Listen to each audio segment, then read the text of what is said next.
All right, good morning, everybody. So we're just talking over here in class that we're almost done with chapter 12.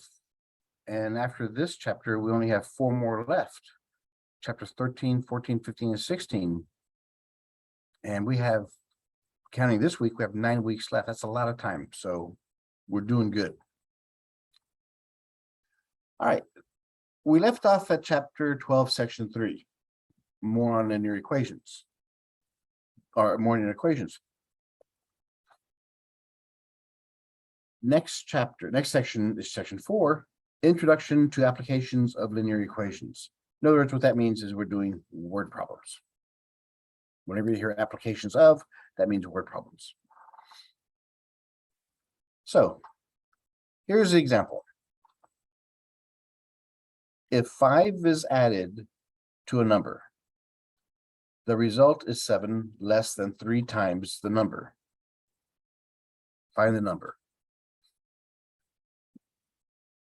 Everything we need is right there. What we have to do is convert the words into symbols. Okay, so we know what 5 is. 5 is 5. Is added to. What does that mean? What symbol is that? It's a plus. A number. What do we mean by a number? Do we know what number? Not yet. So what do we put in that place? Yeah, put a variable, exactly. So we put an X.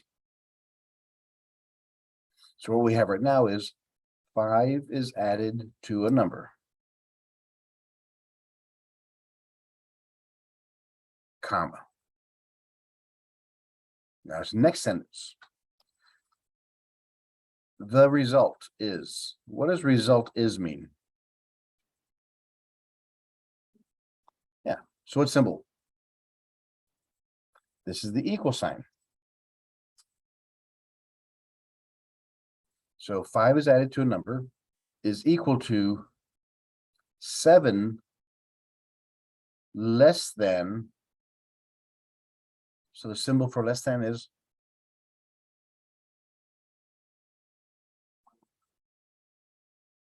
no, there's not inequalities, it's equal signs. This is inequality. So what symbol means less? Minus. Very good.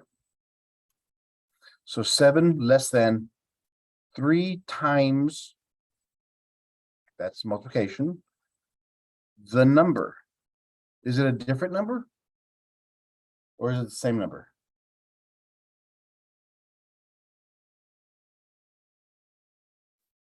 Seven less than 3 times the number. It's the same number up here. So this is also X. So how would we write 7 less than 3 times the number?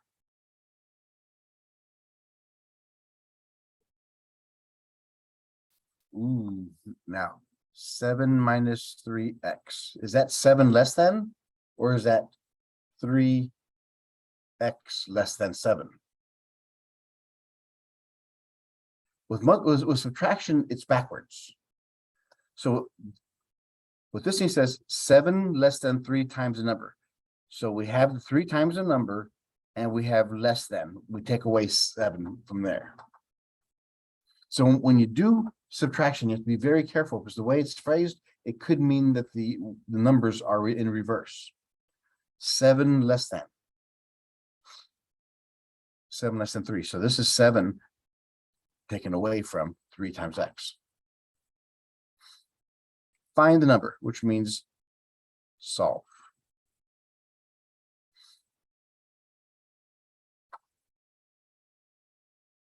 All right, so let's solve it.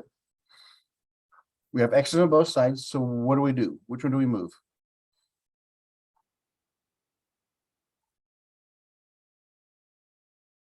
Always move the smaller x to the larger. Since this one is 1x, it's smaller than 3x. So we move this one. So how do we move it? subtract 1x from both sides. Why do we subtract? Because it's an addition. We have to do the opposite signs. So 1 minus 1 cancels. 3 minus 1 is 2x minus 7. Bring everything else down. Okay, we have all the x's to one side. So we have to move all the non-x's to the other side. So which one do we move? You put the steps here.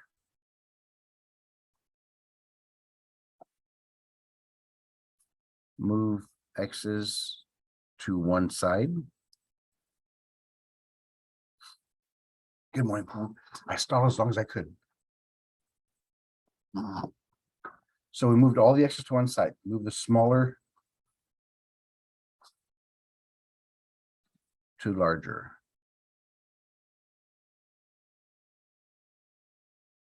Now move all non-x's to other side. So we have to get rid of the -7. How do you get rid of -7? We add 7 to both sides. -7 plus 7 is 0. So it's 2x on that side. 5 plus 7 is 12.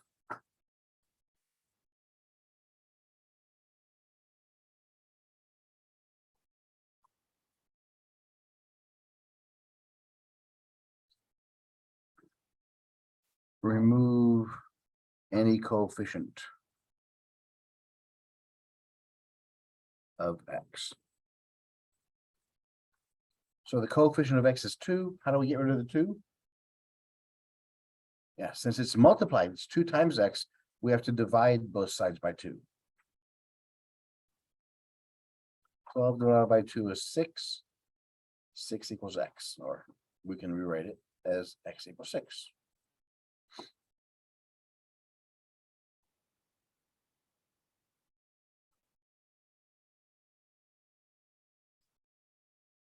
Actually, if those of you who came in, here's the original question.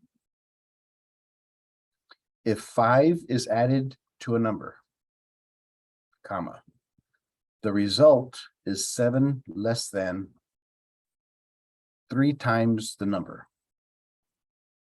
Find the number. Because the first thing you have to do when you have word problems is convert all of the words into symbols, which is what we did first. Is added to means plus. Since we don't know what a number is, the number we're talking about, we put an x, it's a variable. Because that, when it says a number, it can be any number, it's a variable.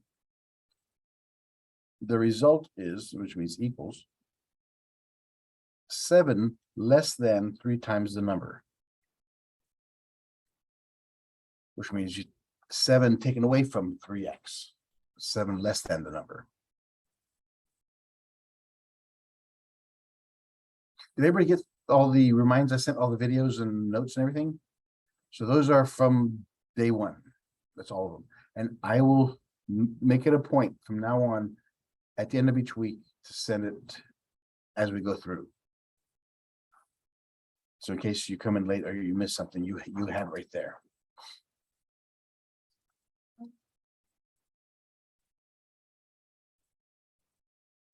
And find the number simply means solve this equation. All right, so what that means, our steps are, since we have our equation, 5 plus x equals 3x minus 7, we have to move the smaller x to the larger x, so -1 from both sides, 1x from both sides, and then move all the non-x's to the other side, and then solve for x. All right, let's do another one.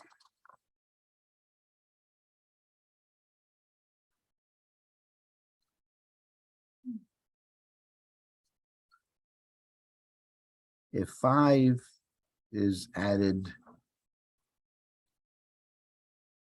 to the product of 9 and a number,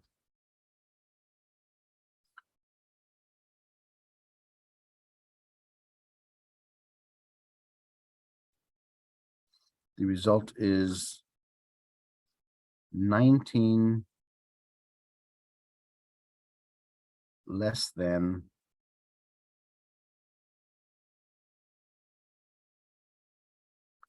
the number.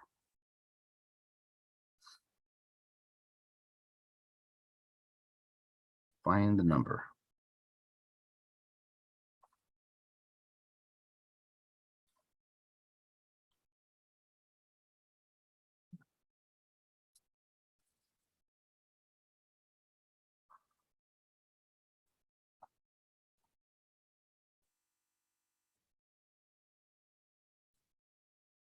Right. If 5 is added to the product of 9 and a number, the result is 19 less than that number. All right, let's go left and right. So we know what 5 is. 5 means 5. Is added to means plus. What is it added to? The product. What does the product mean? Now, product means what? Multiplication. So this is multiplication times. It was just the product of. Whenever you see the word of, usually that means, if you see the product of, that means multiplication. So 5 is added to the product of what? 9 and a number. So it's added to 9x. 9 times x is 9x. That's the product of 9 and a number.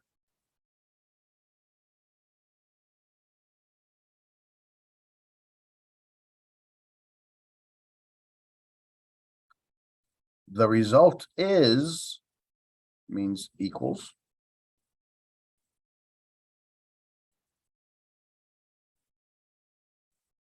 $19 less than the number.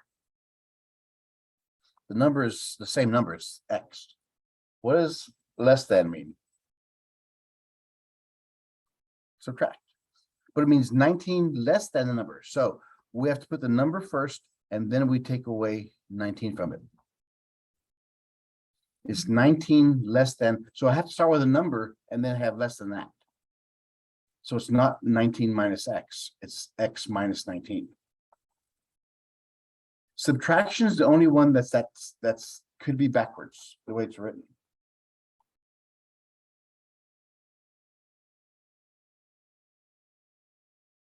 All right, now we have to solve. We have the equation. We have x's on both sides. So we have to move the smaller to the larger. This is 1x, this is 9x. They're both positive. So I have to subtract 1x from both sides.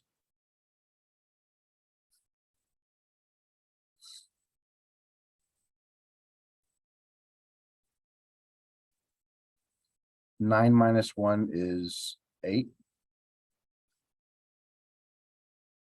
Equals negative 19. Here's where the first mistake can occur. A lot of times students will forget this negative sign right there. It's a minus sign. You have to bring it down. All you do is get rid of the x. The minus 19 is still there. We have all the x's to one side. So get rid of the non-x's from that side. So we have to get rid of positive 5. Opposite of positive 5 is negative 5.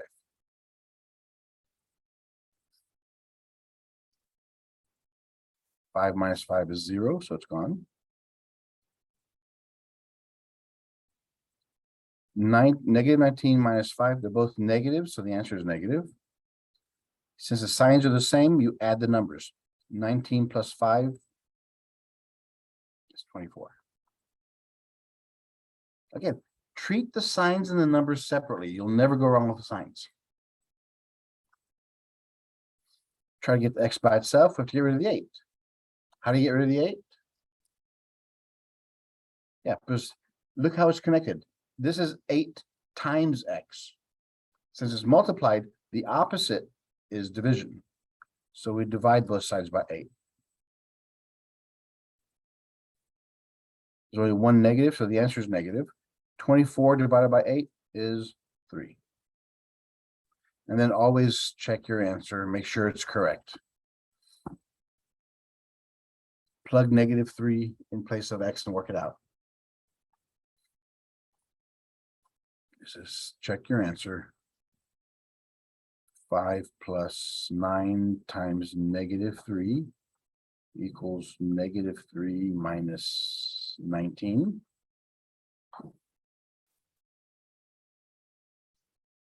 Positive times negative is negative.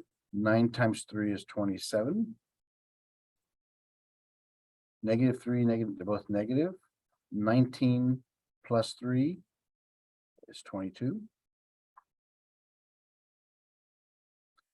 Positive 5 minus 27. 27 is bigger, so it's negative. 27 minus 5 is 22. It works. So x equals -3 is our answer.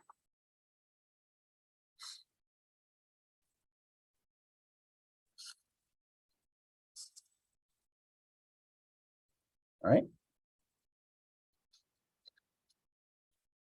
So always check your answers, because you should know whether it's right or wrong ever before you hit enter.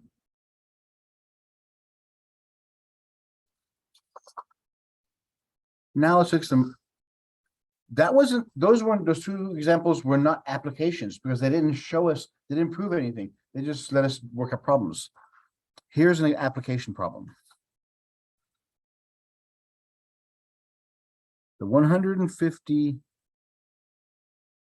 member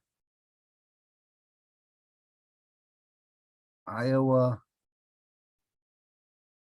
legislature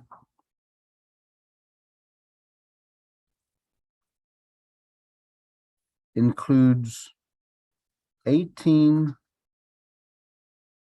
fewer Democrats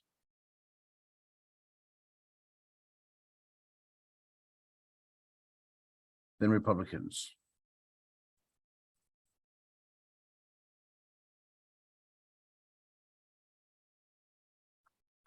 There's no other party.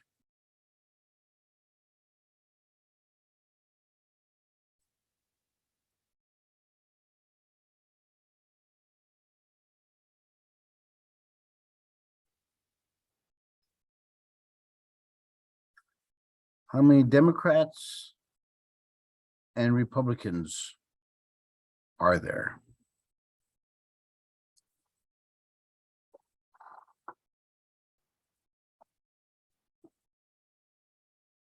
Whenever you deal with application problems, the 150 member Iowa legislature includes 18 fewer Democrats than Republicans. No other party is represented. How many Democrats and Republicans are there? So what do we know? When we deal with application problems, we have to come up with 2 equations. First, what is the equation that this thing's looking at?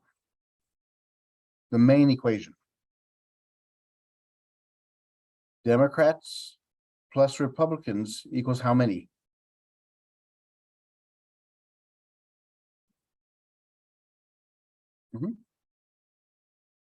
Equals 150, because it's a 150 member legislature, either Democrats or Republicans. So Democrats plus Republicans has to equal 180.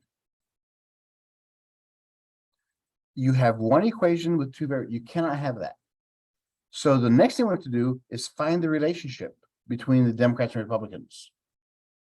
How are they related?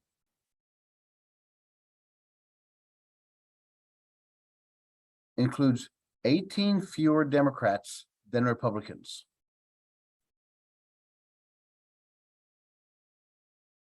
So how would you put that? 18 fewer Democrats than Republicans.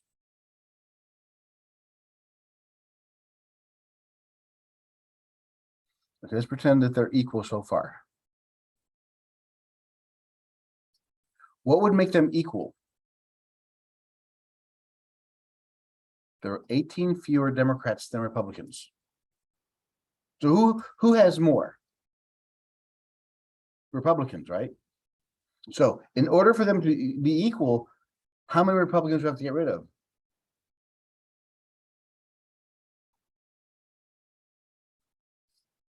I have to get rid of 18 of them. Because if there's more Republicans, then the number of Democrats is 18 less than whatever the Republicans are. This is the relationship between D and R, between Democrats and Republicans. The number of Democrats is the number of Republicans minus 18.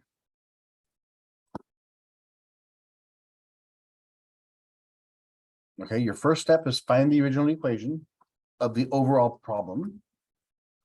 Find the relationship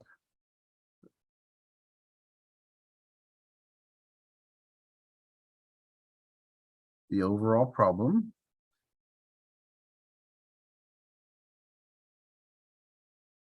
The relationship between the variables. So what do you think you do now?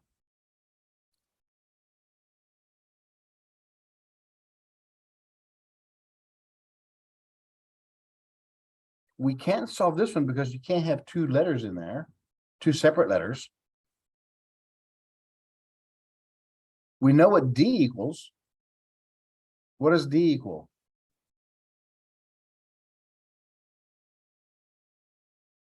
R minus 18. So anywhere I see a D, I can rewrite D as R minus 18.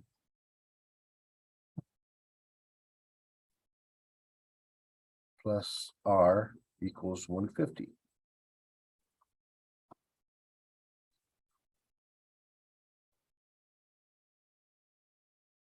I had two variables in my original equation. I found the relationship. Now I put them both together. Anywhere I see a D, I put an R minus 18 in here. Now we solve this one. Combine like terms. R plus R is 2R minus 18.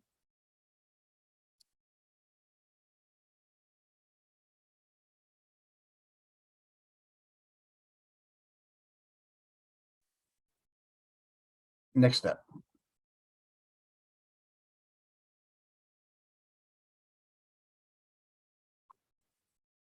What's my next step? Add 18 to both sides. We're trying to get, we have a variable. If you ever have a variable in equal signs, you have to isolate that variable. So we have to get rid of the non-variables. So we add 18 to both sides.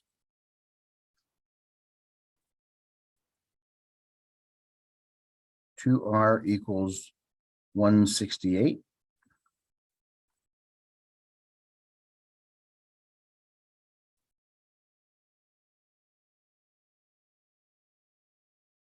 We're solving for R, so we do what next? Divide by 2. So the 2's cancel. R equals 2 goes into 16 8 times. 2 goes into 8 4 times. So the number of Republicans is 84.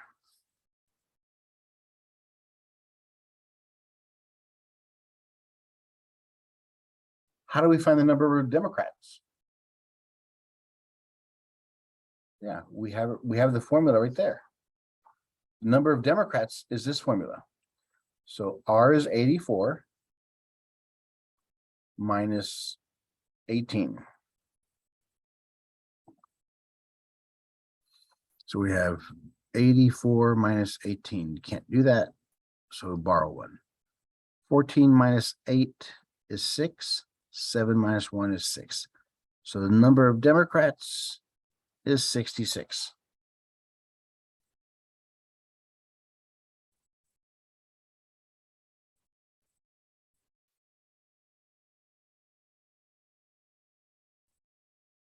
How do you test them? You test them with the original equation. Because Democrats plus Republicans have to equal 150. 66 plus 84, does it equal 150? 6 plus 4 is 10. 8 plus 1 is 9, plus 6 is 15.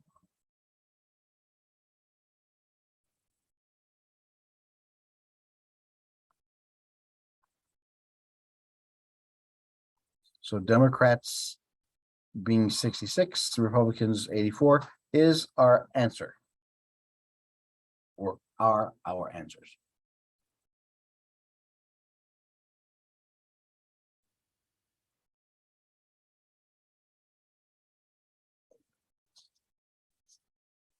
Okay, let's do another one.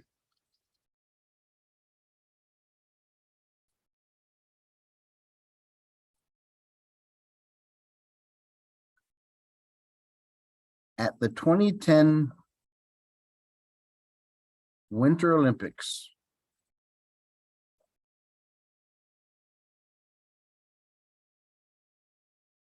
Germany won 19 more medals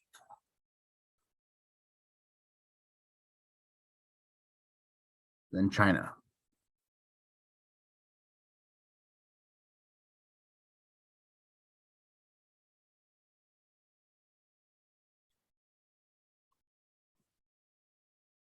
The two countries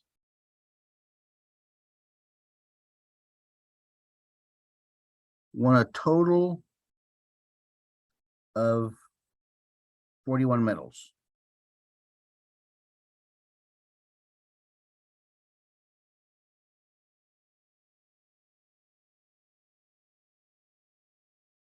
How many did each win?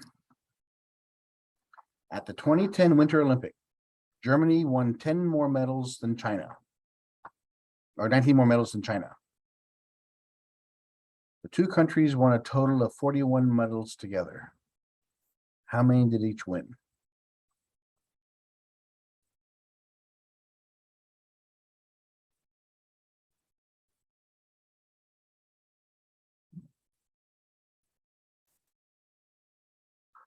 So what's our overall equation?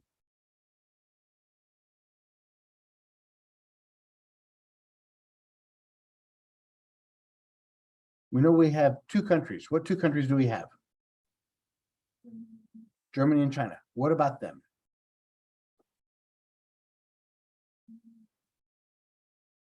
But together, they won 41.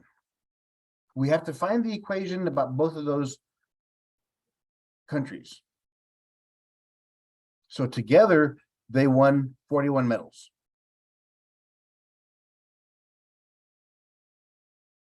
So the second sentence is the main sentence. It tells us what the two won together. You don't need to be texting.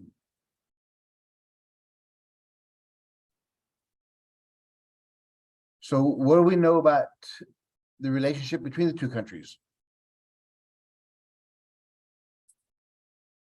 What does the first sentence tell us?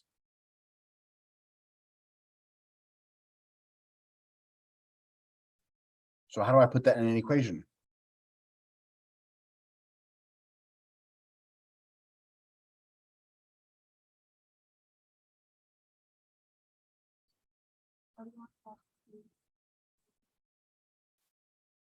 Right, well, if Germany and China are equal, that's that. But since Germany won 19 more medals than China, how would I make them equal?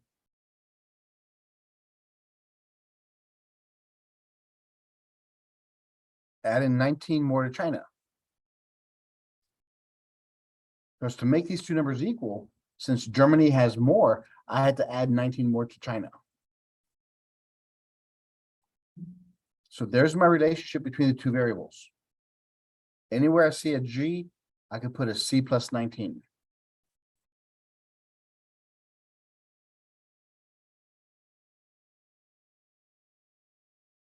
Here's a G. So what do I put in place of G?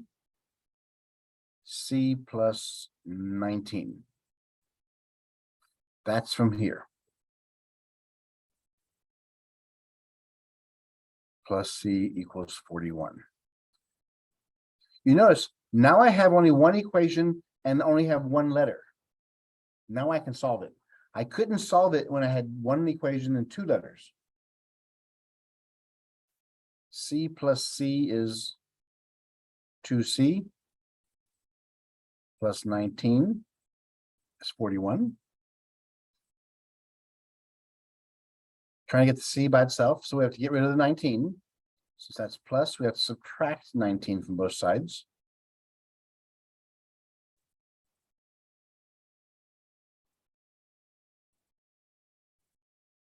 So 41 minus 19.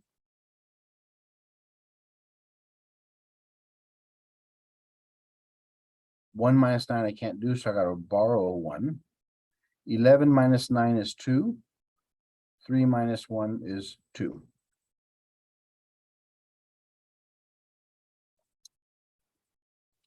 Two C equals 22. Since this is multiplied, I divide by 2 both sides. 22 divided by 2 is 11.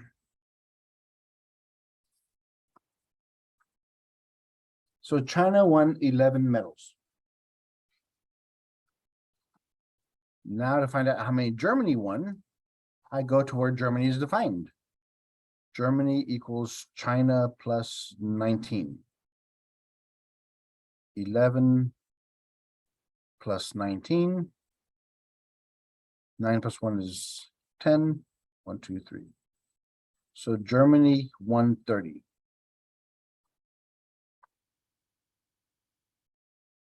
How do I test it to see if it's true?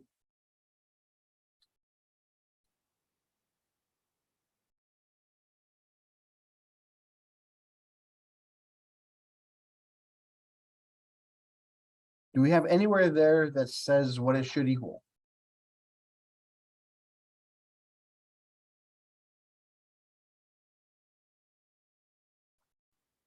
Yeah. With our original equation, G plus C has to equal 41. G is 30. C is 11. 30 plus 11 is 41.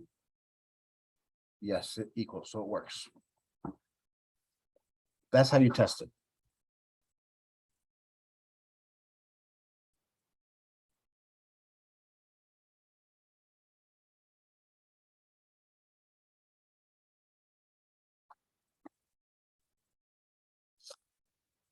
All right, let's look at another problem.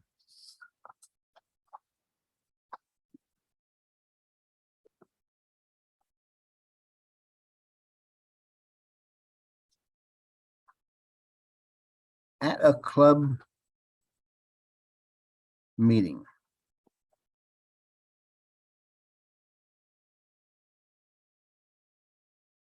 each member brought 2 non-members.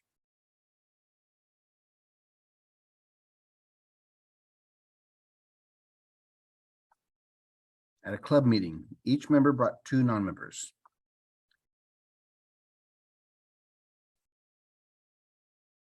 If a total of 27 people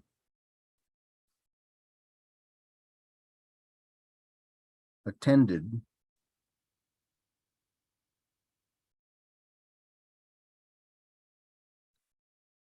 how many were members?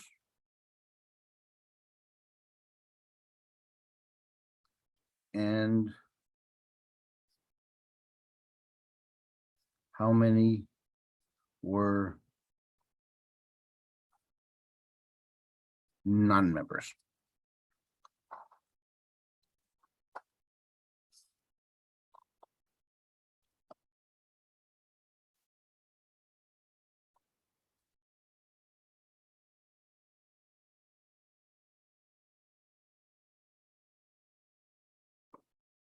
So what's my first step?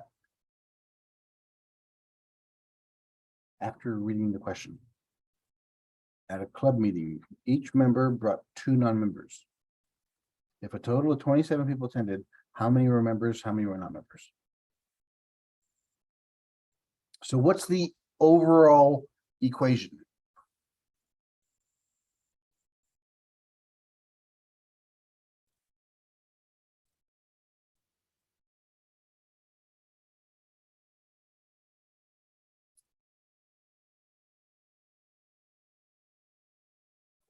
There's always look for the total part.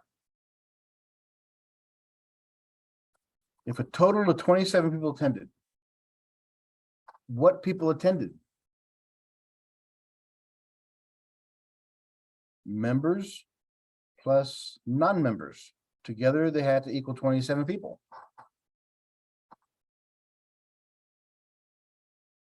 So that's the total picture. Now we have to look at how are members and non-members related.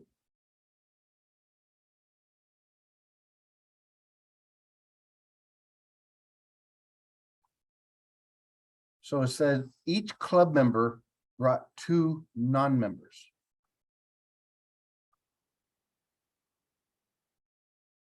How will we put that?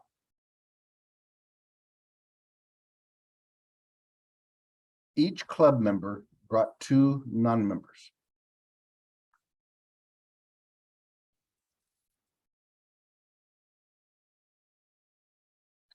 Each member brought 2 non-members.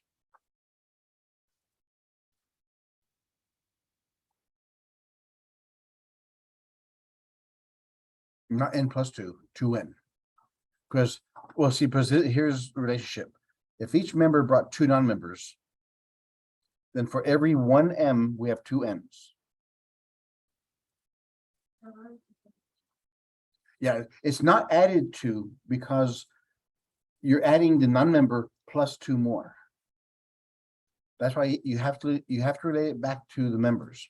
The members equals, for every 1 of these, there's twice as many non-members. It's 2 times. So we have 2n plus n equals 27.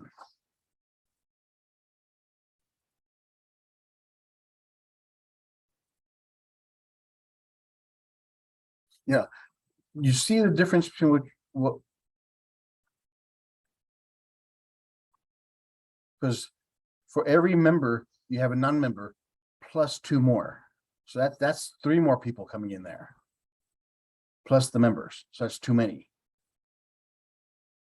So yeah, it gets tricky. That's the hardest part, is deciphering what is it saying. Now we have one equation with one variable, only n, so we combine them. 2n plus n is 3n.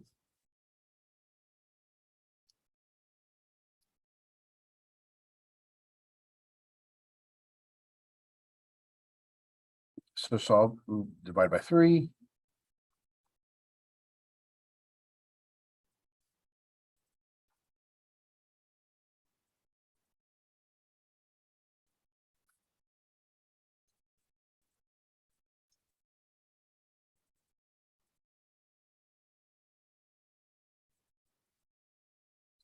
Two times n, so 2 times 9 is 18.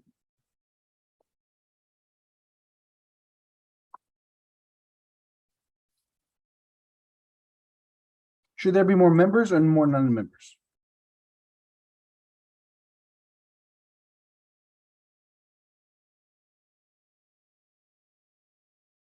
Because if each member brought 2 non-members, there should be more non-members. So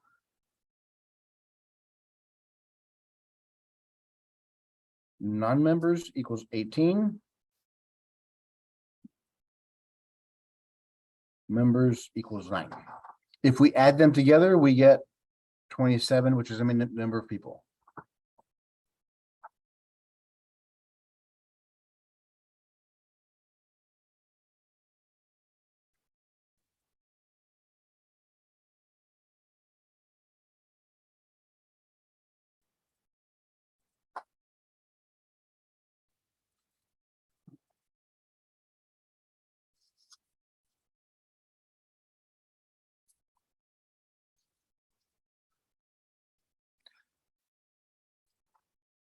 The first day of class of this semester, I told you that mathematics is a language. It's a philosophy of logic. You have never been taught to read for specific information whenever you read anything. You're taught to read for general content in English class, in history class. What is this paragraph about? Not specifically what parts of it are important. Mathematics reads for specific information, and each word means something specific. And that's why it's more difficult for a lot of people, because you're not taught to read that way. But we'll get you there. It's why mathematicians, logic is a big thing, because that's what mathematics is, it's logic.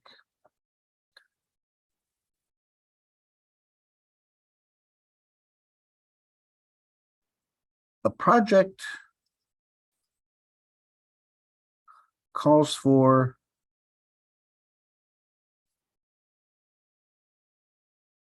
three pieces of wood. Project calls for three pieces of wood.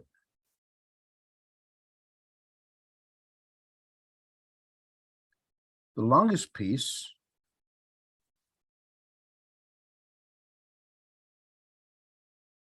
must be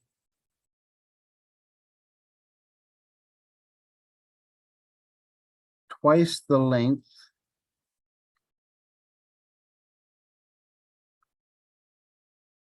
of the middle sized piece.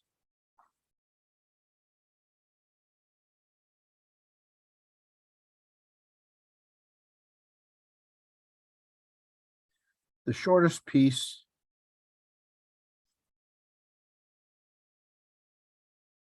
must be 10 inches shorter.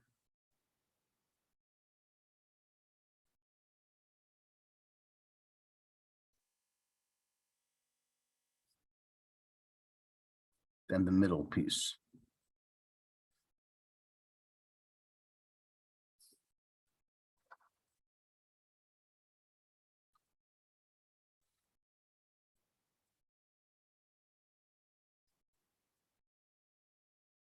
If the board is 70 inches long,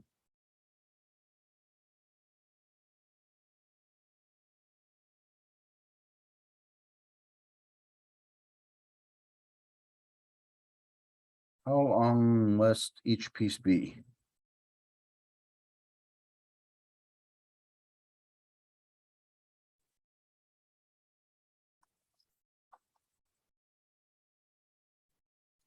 That's a lot of writing.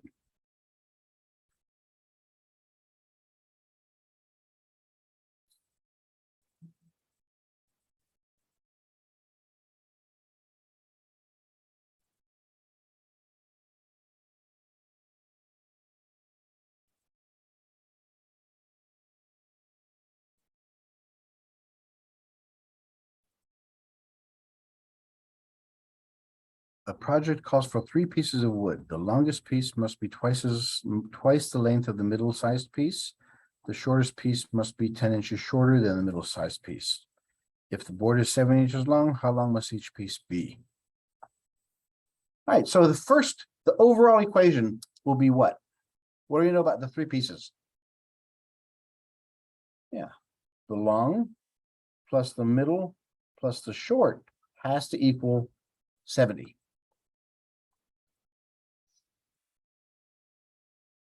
Because if each piece is measured, it has to be the length of the board.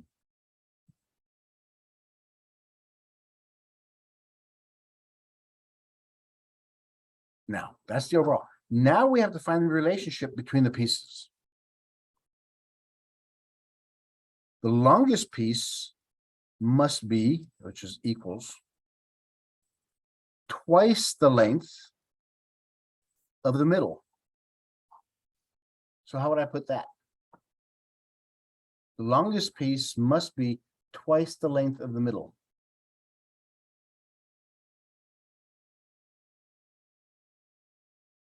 Right. So L equals 2 times m.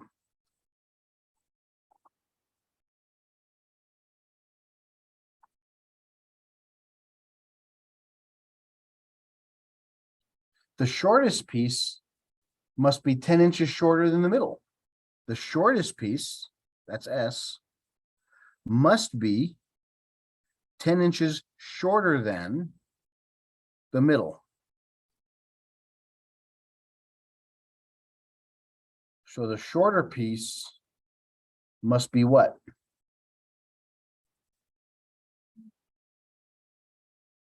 Ten inches shorter than the middle. So how do I write that as an equation?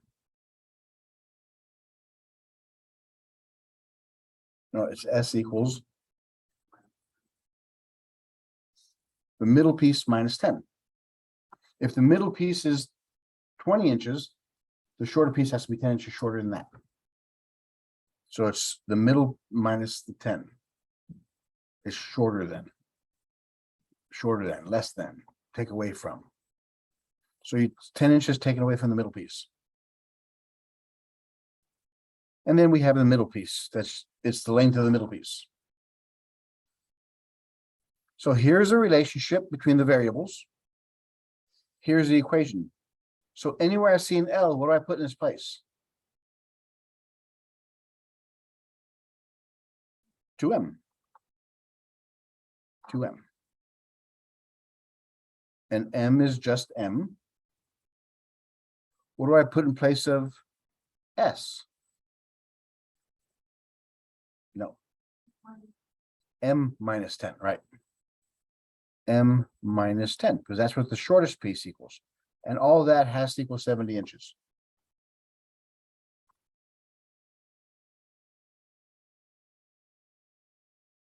Yeah, so when you do this relationship part, anywhere see an L, put a 2m. Anywhere see an S, put an m minus 10. That's what it means. And m is just m. I can only have one variable in an equation to solve it.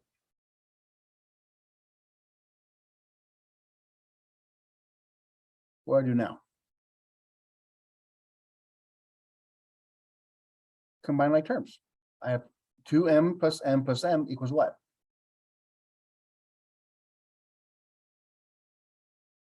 How many m's do I have? I have 2 there. I have 1 there. I have 1 there. So how many I have total?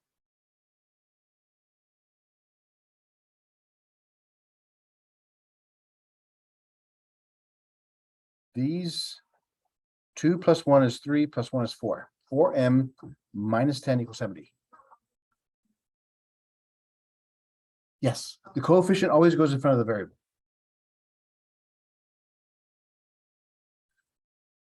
It doesn't have to be, but it's common convention because m times 4 means the same thing.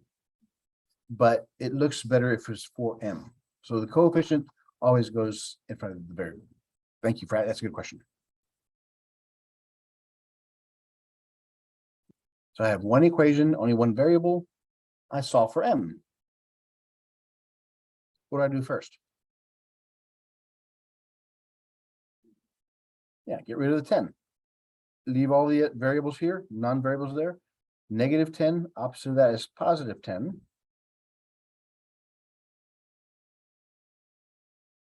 So 4m, 70 plus 10 is 80.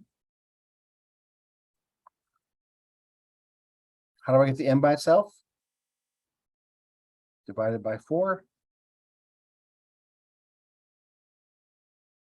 80 divided by 4. So 4 goes into 8 twice with a 0. So the middle piece is 20 inches long.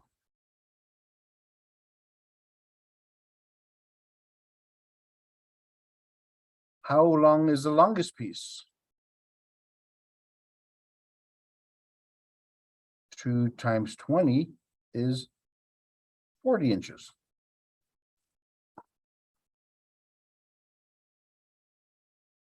So now we use these equations we worked for up top. We have to use these. And the shortest piece is m minus 10. Well, we know m is 20. 20 minus 10 is 10. So the shortest piece is 10 inches.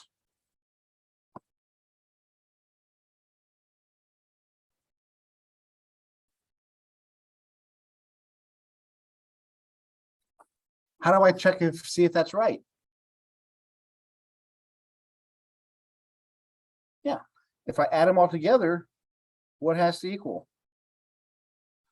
It has to equal 70 inches. Why? Because that's what my first equation told me. So the middle, long, and short together equals 70.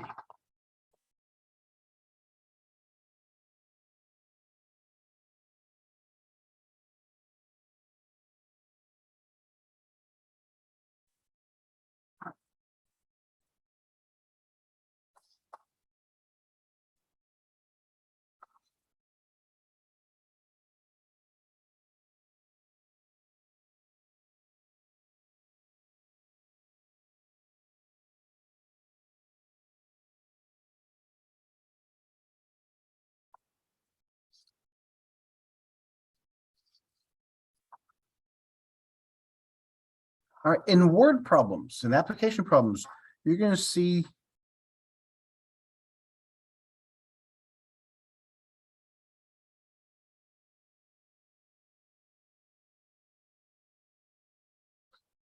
something that tells you numbers are consecutive.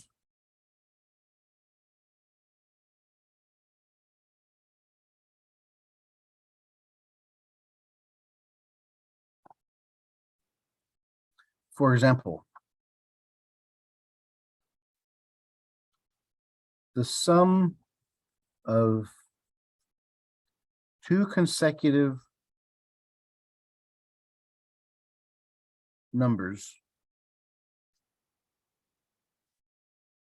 is 7.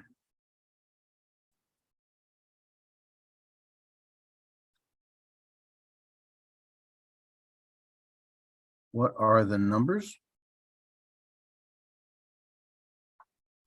And what is the product of the numbers? You'll be faced with these type of questions, or you can be, I should say.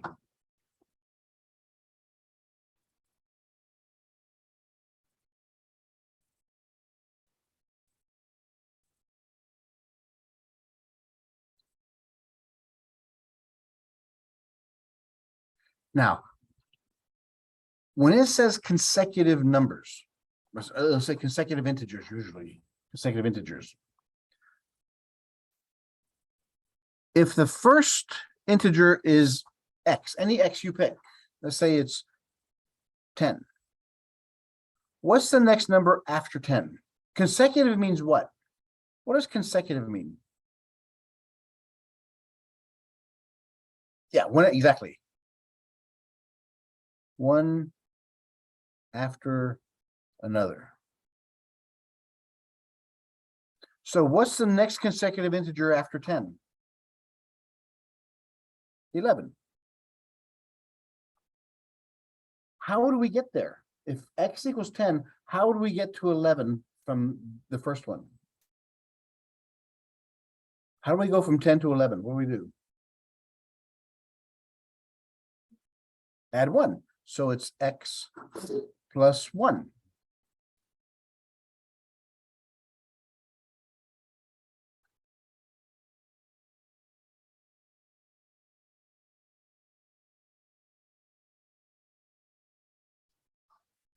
So this is how you'd write consecutive integers. What's the next one after that? It's 12. So what would be the formula for it? X plus 2. Why is it x plus 2? Because the only one we start off with is x. We always relate to the first number we choose. So the next one's x plus 1, x plus 2, x plus 3. That's 13. X plus 4. That's 14. You see how it counts 1, 2. So whenever they say consecutive integers, you start off with the number x, and then you add one to it, two to it, three to it, but you always relate back to the original, the first number.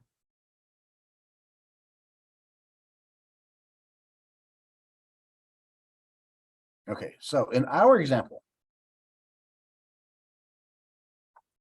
it says the sum. What does sum mean?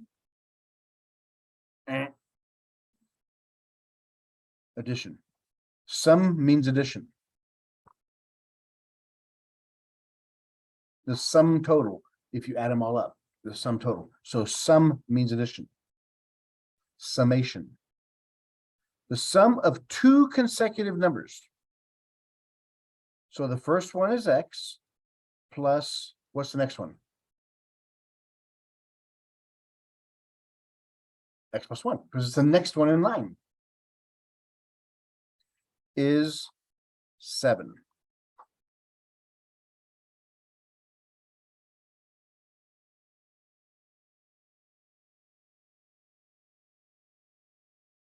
So this is the two consecutive numbers, x, then x plus 1, added them together,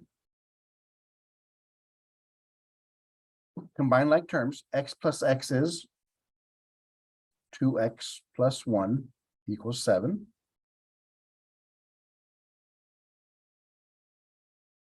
Subtract the 1.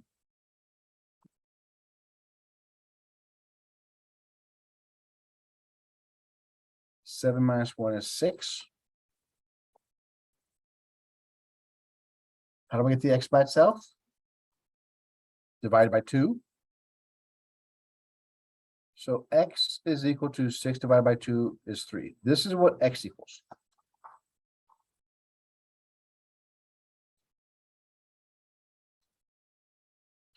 X is the first number in my list. So the first number is 3. What's the next consecutive one?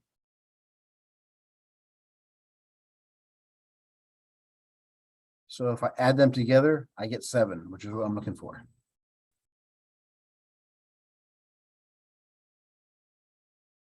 So the two numbers are 3 and 4.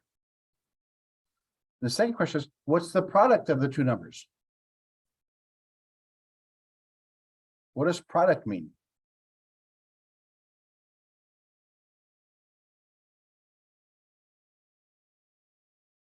Multiply. So the product of the two numbers, 3 times 4 is 12. So the product of the two numbers is 12.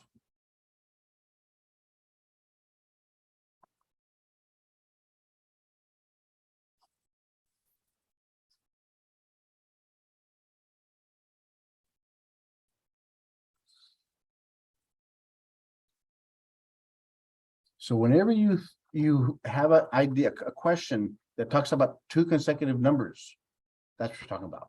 Here's an example.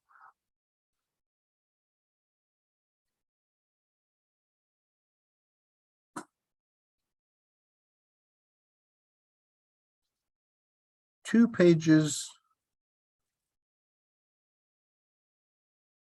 that face each other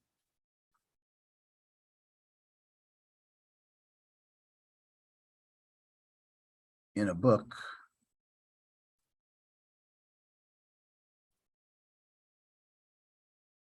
have a sum of 569.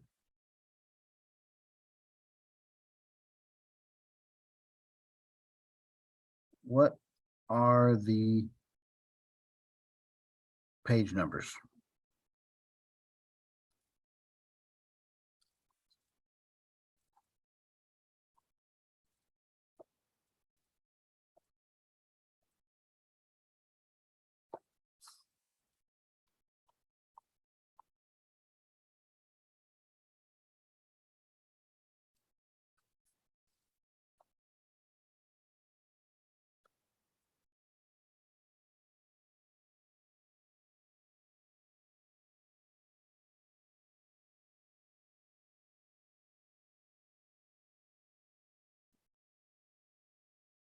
How do you set it up?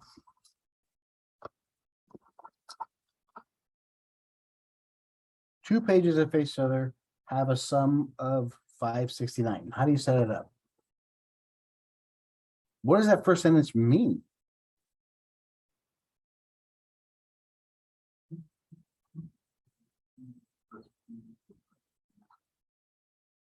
P plus P. What does P stand for? The page numbers.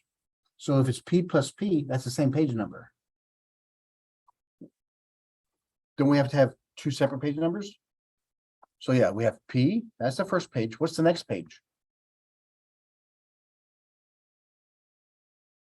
If this is page 99, what's the next page? How do I get from 99 to 100? P plus 1. What you're defining there are consecutive page numbers. Whenever you talk about consecutive, that's plus 1. So what symbol do I put between there? They have a sum. What does sum mean? Addition of 569.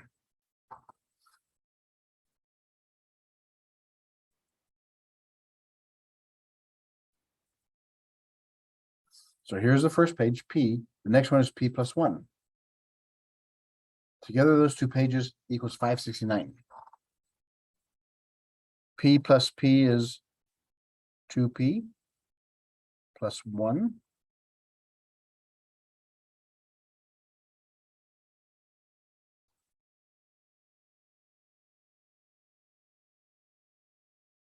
How do I solve this?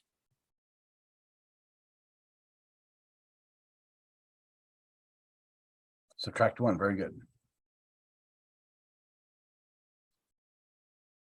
So 2P equals 568.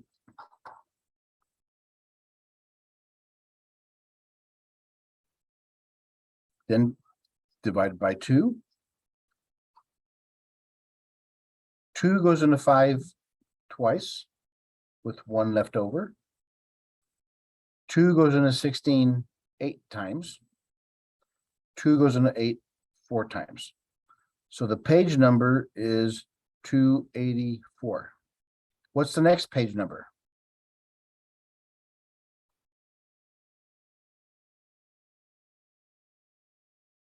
Right. Together they equal 569.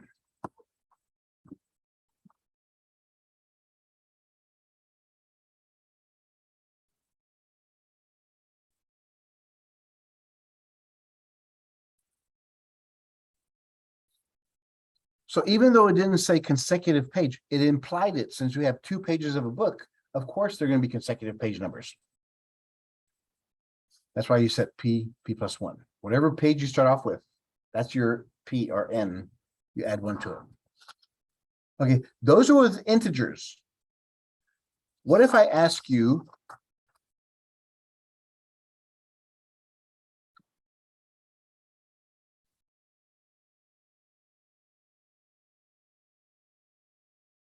the sum of 2 consecutive even integers is 18.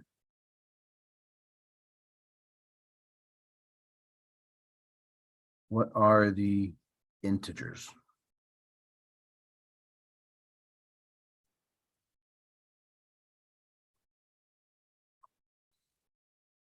How is this question different than the previous ones we just did?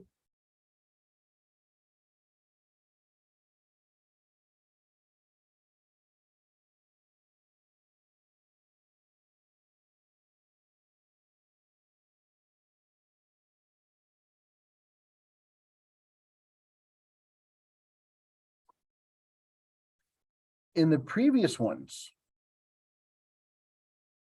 let's say x equals 10. To get to 11, I added 1 to 10. To get to 12, I added 2. To get to 13, I added 3. But notice it always adds back to the first number. It always starts with the first, and each step tells me what I have to add to it. That's consecutive.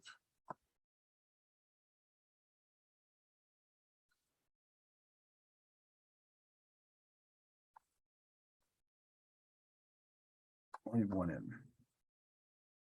Yeah, only one in. Consecutive. There's a difference. Look at this. This is consecutive. It's 10, 11, 12. What if I wanted to go only even integers? Which ones are even integers here in this list? 10, 12, and 14. So how would I go from 10 to the next consecutive even integer? What do? I add 2. And the next one after that, I add 4. The next one after that, I add 6. So when you're talking about even and odd integers, whenever you talk about even or odd integers, if x is the first one, then we have to go x plus 2. Or if x is 11, the next one is, and the next one after that.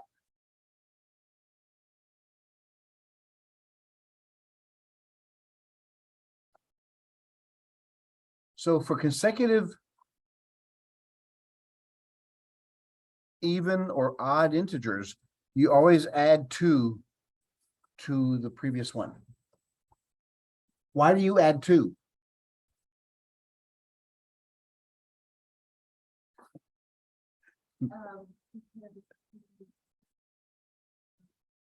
Right, because you're skipping the odd ones. If all the even ones happen every other step. So likewise, same with the odd ones. Every odd one happens every other step. So you skip the middle ones, the even ones.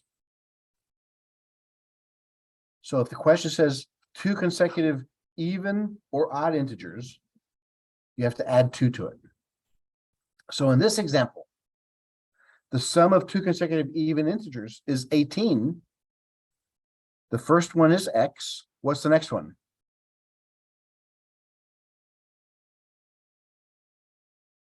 If the first one is x, I want consecutive even integers, x plus 2. Together, they have to equal 18.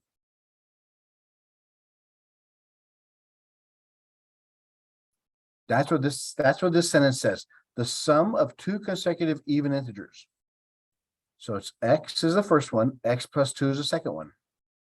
Together, they equal 18. X plus x is 2x, plus 2 equals 18. Subtract 2. So 2x equals 16. Divided by 2, x equals 8. If x equals 8, then the next one, 8 plus 2 is 10. So the two numbers are 8 and 10.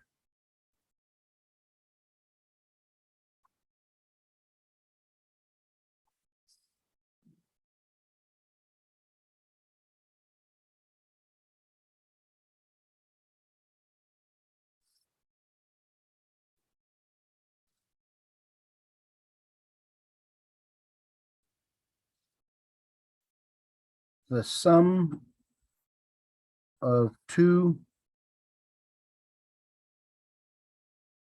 consecutive even integers is 254.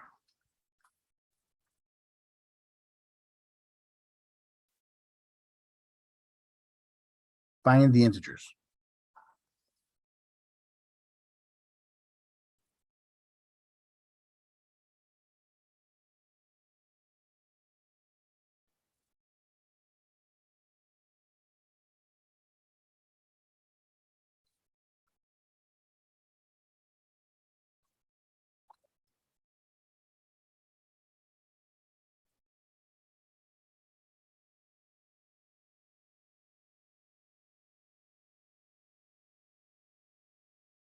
The sum of two consecutive even integers is 254.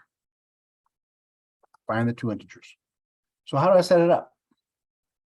What's the first one?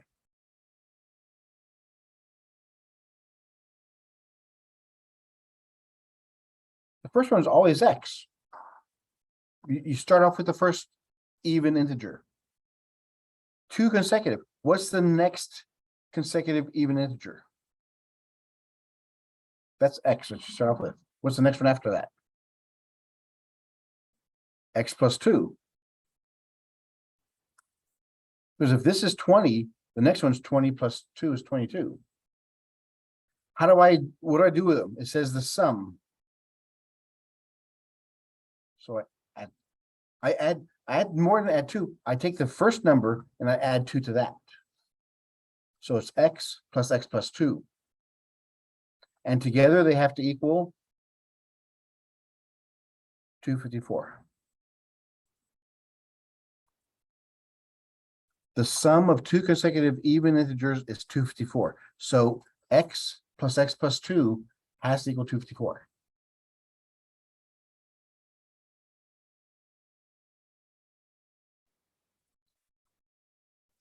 Combine like terms. X plus x is 2x plus 2.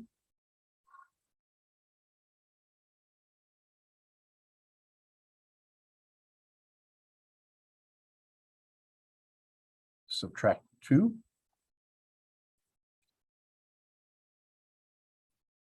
From both sides.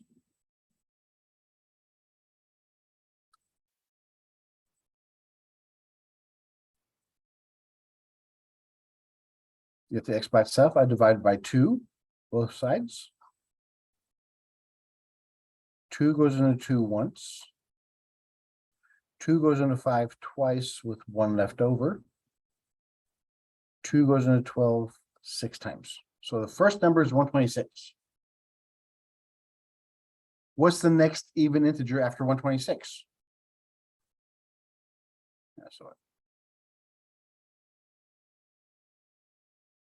And if you add both of those together, you get 254.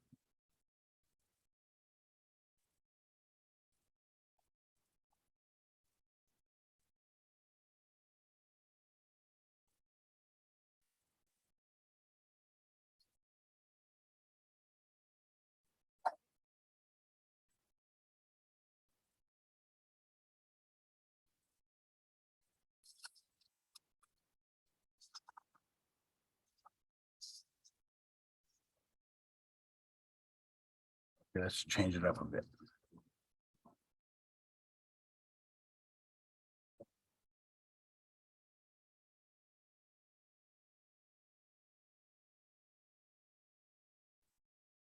Find two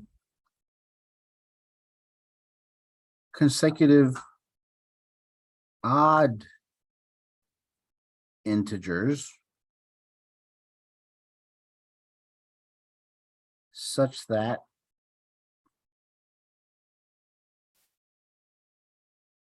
the sum of twice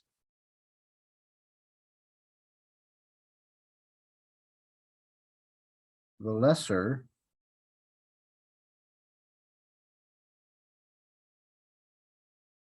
and 3 times the greater is 191.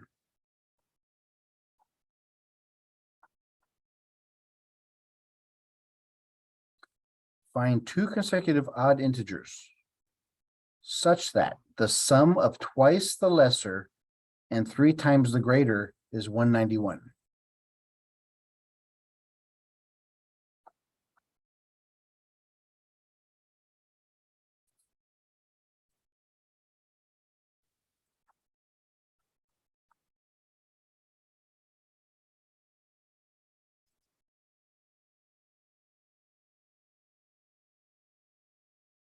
Okay, so how do I put this together?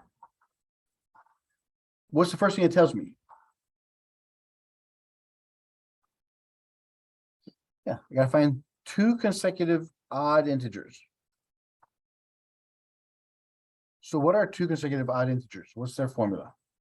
Equation. No, the first one is x. That's the first odd integer. What's the next odd integer? X plus 2. If x is odd, let's say it's 11. How do I get to the next one? 13. I add 2 to it. So these are my two consecutive odd integers. Which one's greater? Which one's lesser? Which is bigger? Which one's smaller?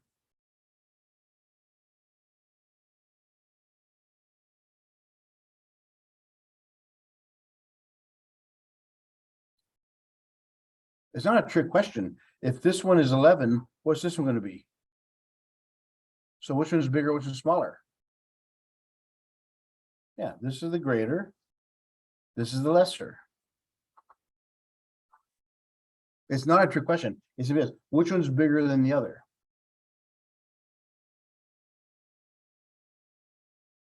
So the lesser is x. The greater is x plus 2.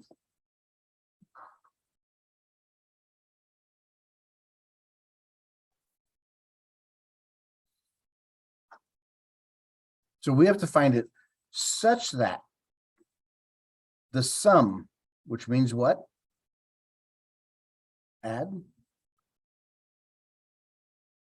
The sum of twice the lesser. What does twice the lesser mean?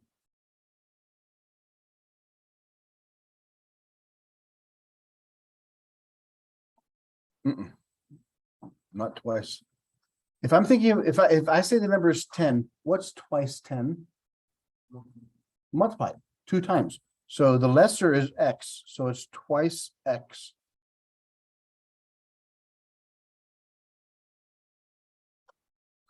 And so now we decide 3 times the greater.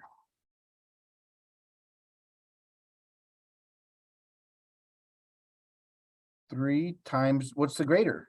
X plus 2. So it's 3 times x plus 2. Is equal to what? 191. I know you guys are looking for trick parts to these, but there's no trick to them. It is what it is. It's just the words that they're telling you what it is. Now you solve it. Remember, we're going to solve for x. X is the lesser. Once we find x, we have to add 2, and that'll give us the greater number. How do you solve this? You have to do what first? Well, we can't. Because we have parentheses. What about parentheses? Since we can't do anything inside the parentheses, we have to get rid of the parentheses. How? Distributing. Yeah. Multiply this 3 to everybody inside there. So positive times positive is positive. 3 times x is 3x. Positive times positive is positive. 3 times 2 is 6. Equals 191.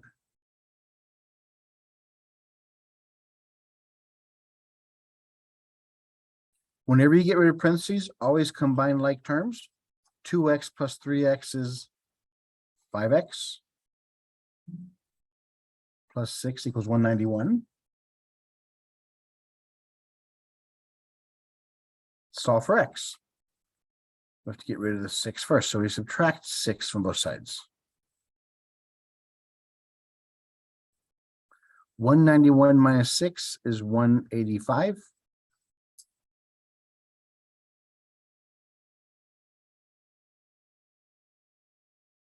Since it's 5 times x, you divide both sides by 5.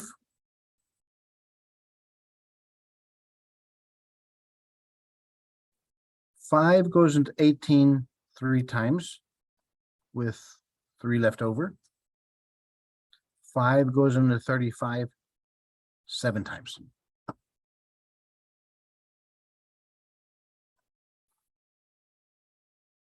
So the lesser is 37. What's the greater?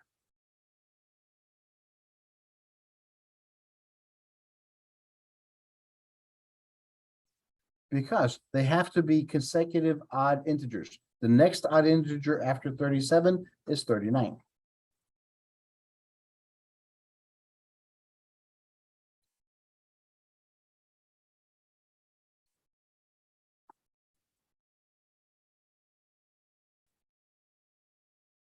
Again, don't look for any trick questions. There are no trick questions. It's just plain straight.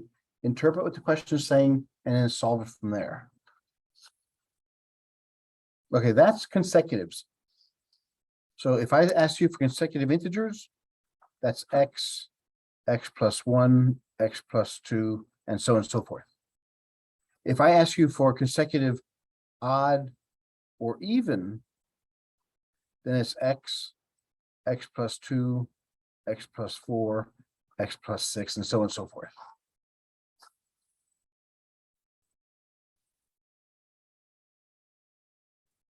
So if I ask you for consecutive integers, it's x, x plus 1, x plus 2. If I ask you for consecutive odd or evens, it's x, x plus 2, x plus 4.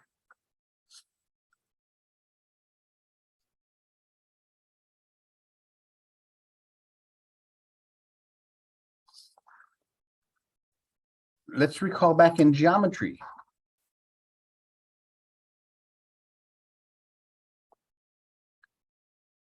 What degree is that? This here, what degree is that? 90 degrees. What degree is it all the way across to the other side? 180.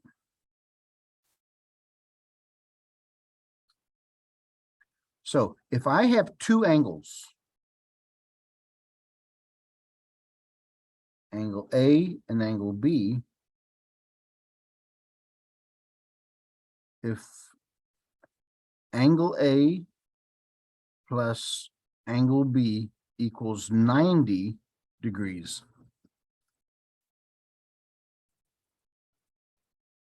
this is angle A and this is angle B. If two angles equal 90, added together equal 90 degrees, they are called complementary angles.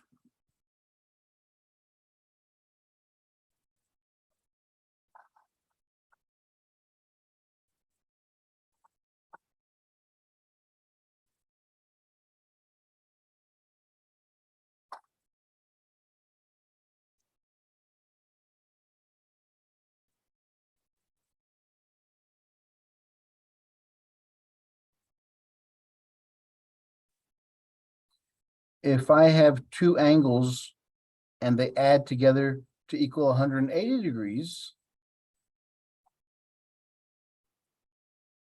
they're called supplementary angles.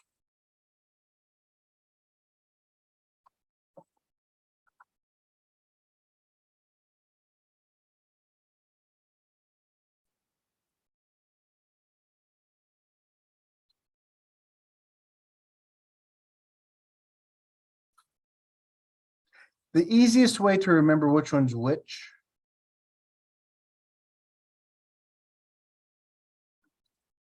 look at the number of P's. If it only has one P, that's 90 degrees. If it has two P's, it's 90 plus 90 is 180.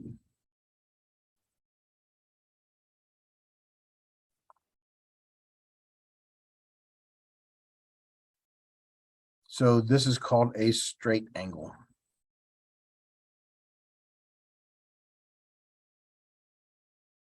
Because it creates a straight line.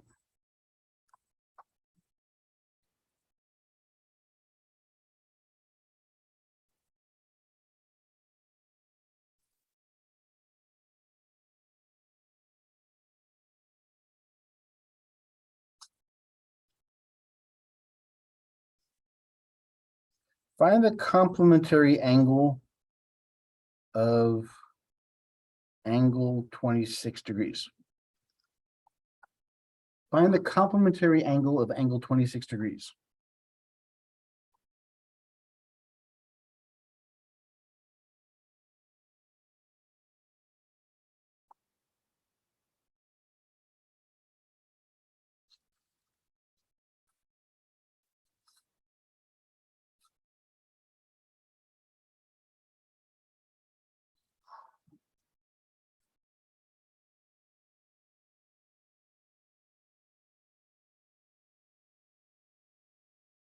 Complementary, what does that mean? What does that equal up to? Yeah, so we have A plus B equals 90. One of them is 26 degrees.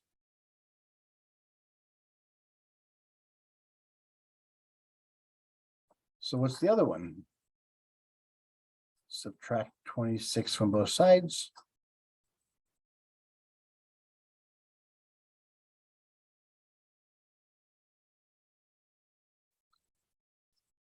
So it's 64 degrees.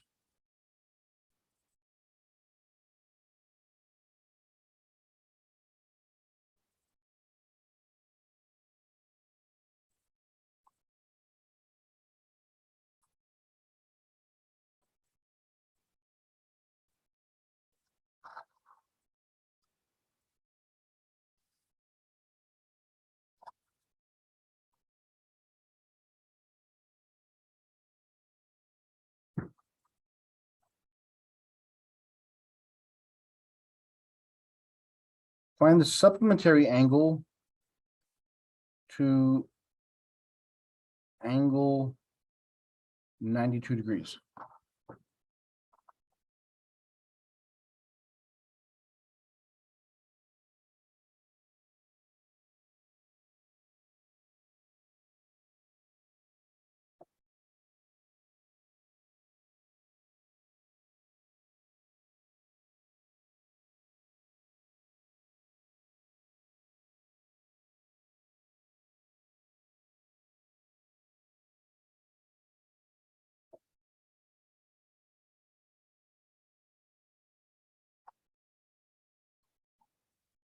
So how do I set this one up?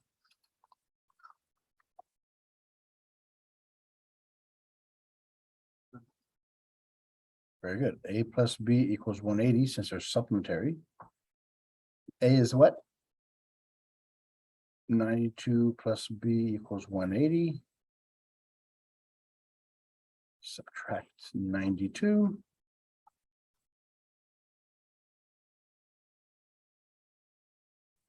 So it's 88.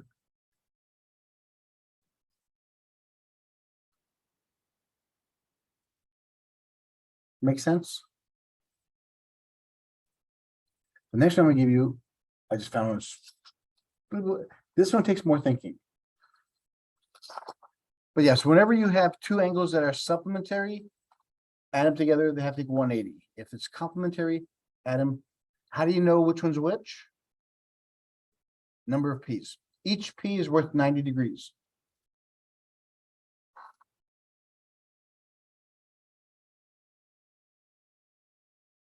See, they liked your answer. Find the measure of an angle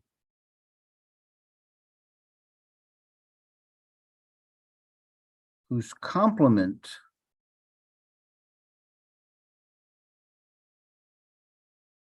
is 5 times its measure.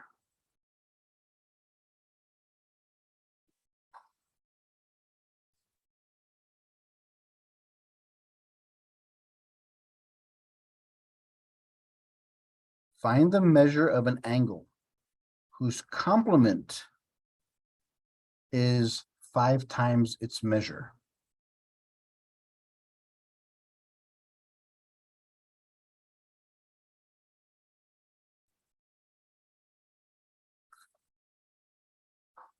So what are we looking for?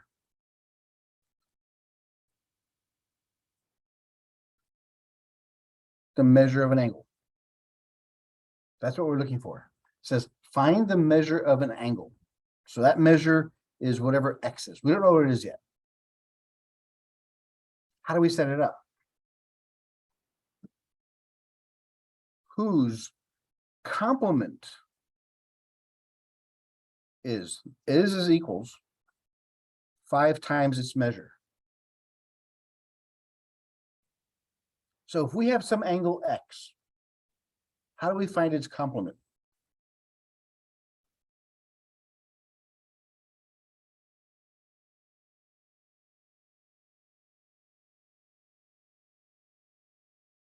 If this is some number, let's say 40, how do we find its complement?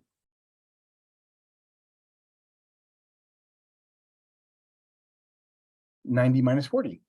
The complement, the two angles have to equal 90. So the complement of this one is 90 minus x. That's the complement. Is 5 times its measure. So 5 times whatever the measure is. This is the measure.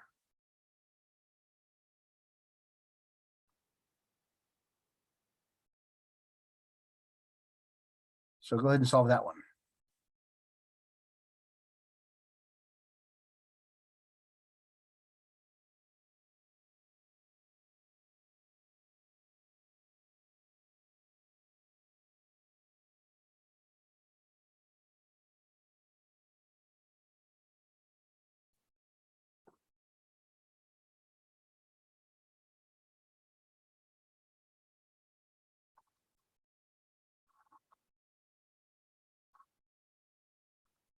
How do we solve this?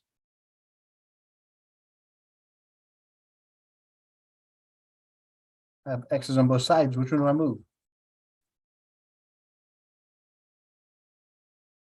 The smaller, the negative x. So I have to add x to both sides.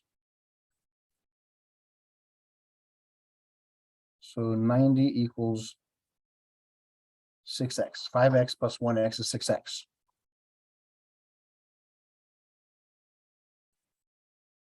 Divided by 6.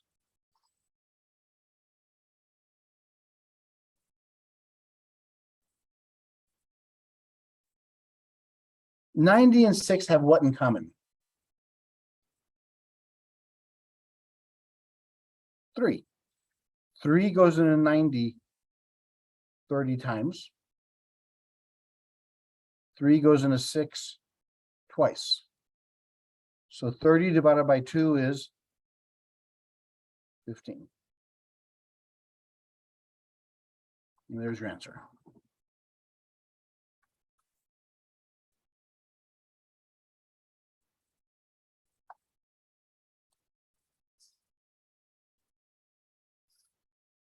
Okay, let's put another one there. We'll take a break after this one. Find the measure of an angle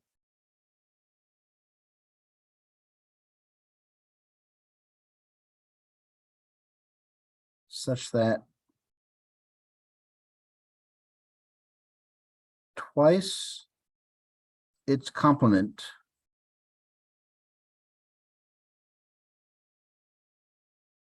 is 30 degrees less than its supplement.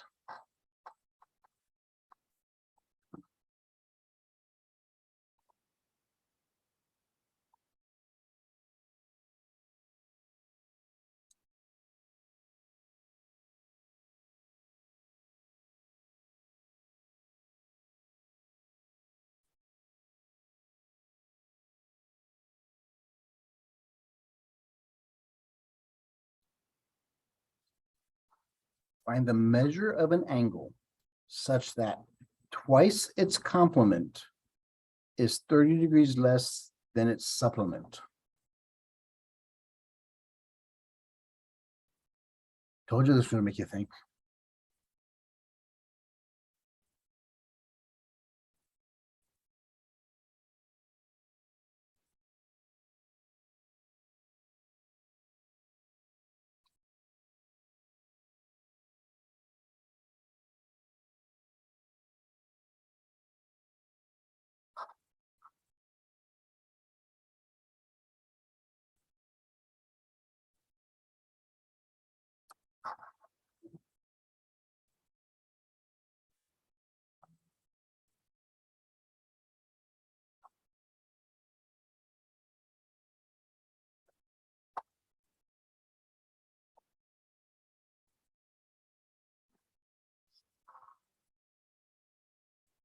It's on pause. All right. Find the measure of an angle. We're looking for an angle. That means we're only looking for X. One angle. Such that, here's the first side. Twice, what does twice mean? 2. So 2 times its complement. So 2 times, what is its complement? How do I find its complement? Is it 90 or 180? 90, so it's 90 minus X. That's its complement.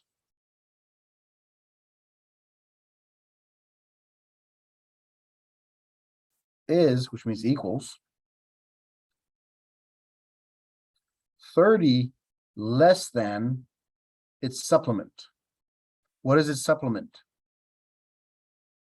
180 minus X minus 30. That's 30 degrees less than its supplement.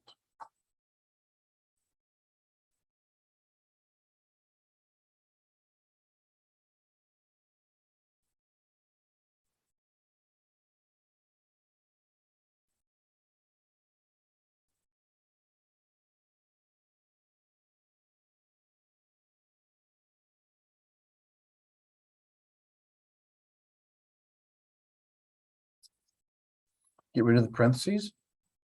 2 times 90 is 180 minus 2x. 180 minus x minus 30.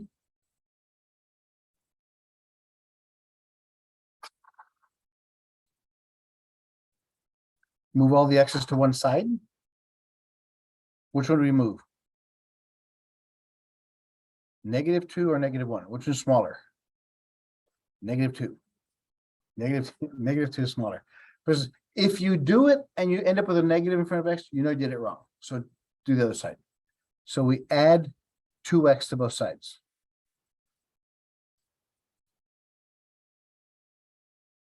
(180) equals 180. 2x minus 1 is positive 1x minus 30.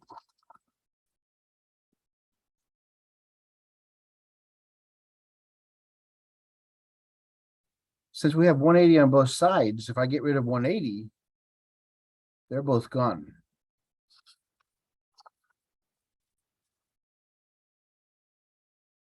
So I have 0 equals x minus 30, because the 180s are both gone.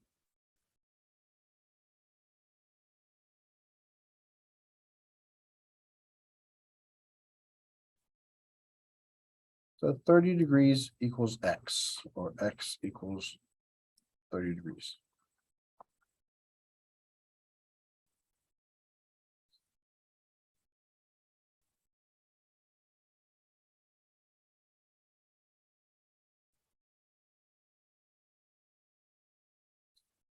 So far, so good. It will take practice. I'm not gonna lie to you.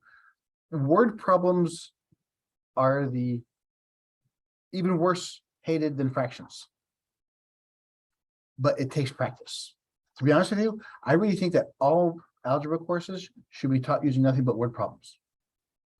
Because if we did this all semester long, how bad would they be now? Not at all. Because the more you do it, the less difficult it becomes. Like anything you do. If you learn how to skate, skateboard, snowboard, the more you do it, the better you get.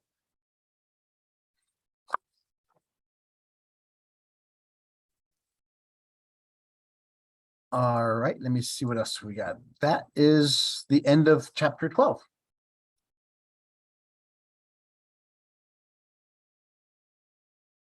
Oh, no, we haven't. That's the end of section 4. I'm sorry. We still have section 7 to do. You want to take a break for a little bit? Let's take a break for about 10 minutes.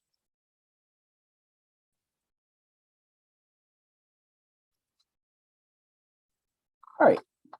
Remember when we talked about inequalities, there were 3 forms in which you could put the answers. You could put it in set notation, interval notation,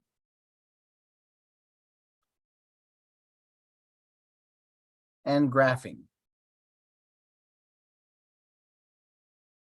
What's the difference? Set notations is like this. It's got the inequality symbols, less than, equal to, greater than, equal to. So that's the set notation. Interval notation had the parentheses and the brackets, and the graph had either open or closed circles in it.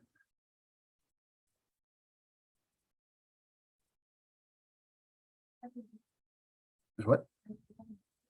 This is Z, yes. Yeah, my Z's have a line through it to separate from a 2.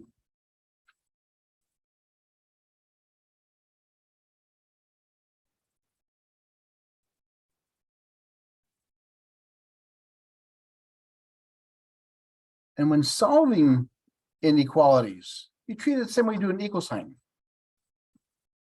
So like the first one, self. So how do you get x by itself? Subtract 5 from both sides.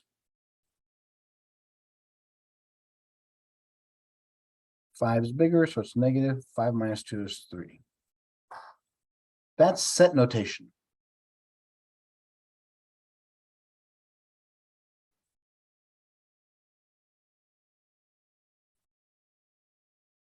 You have to get used to putting them in all 3 different forms. So whenever you convert from one form to the other, it's always easiest if you convert it to graphing first. So how would the graph of this one look?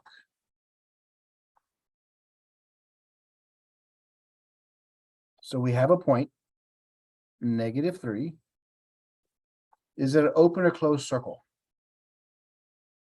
It's open because now, which way does the shading go?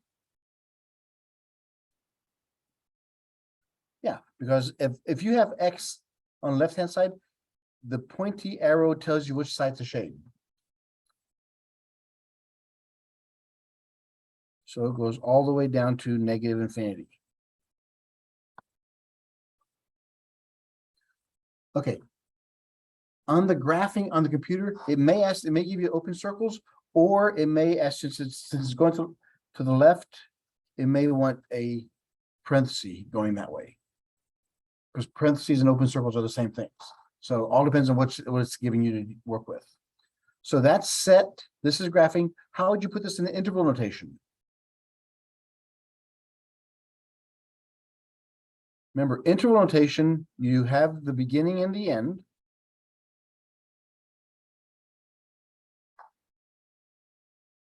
At infinity, it's always an open parenthesis.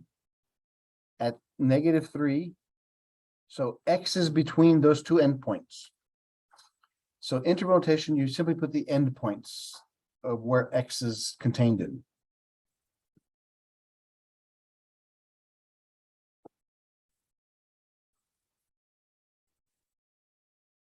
Let's do the middle one last, because it's got a fraction in it. Let's do the last one. What do you do first? Subtract 5.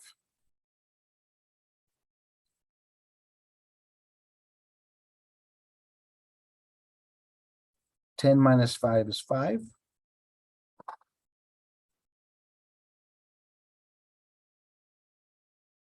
And then divide by 2.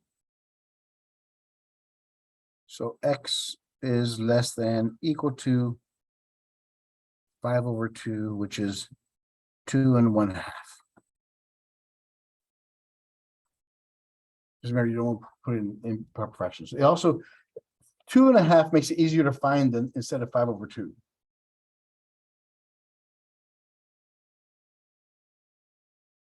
So let's plot our point. Is it an open or closed circle? It's closed because it's a line, so it's at 2 1/2. So it's between 2 and 3. it's pointing to the left. So it goes all the way down to negative infinity. This is where your x's are, right here. These are your x's.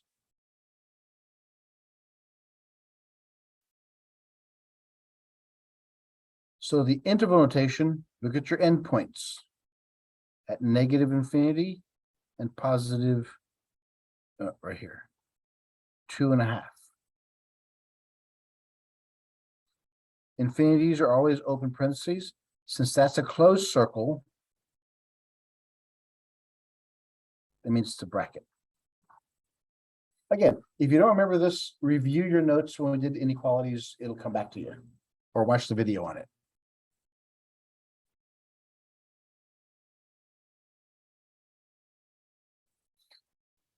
Now, in this one,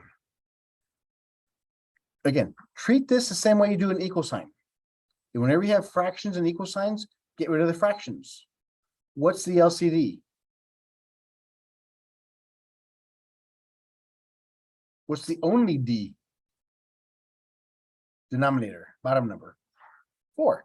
So that's my LCD. So I multiply each term by 4.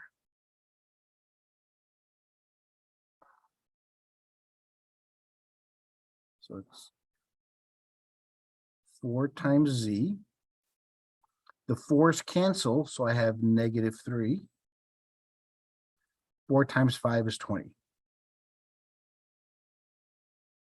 So whenever you have fractions and equal sign or inequalities, get rid of the fractions. Multiply by the LCD, multiply them, solve for Z in this case. So, or add 3 to both sides.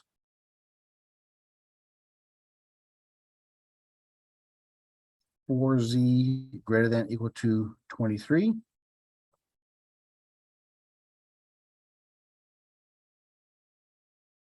Divided by 4.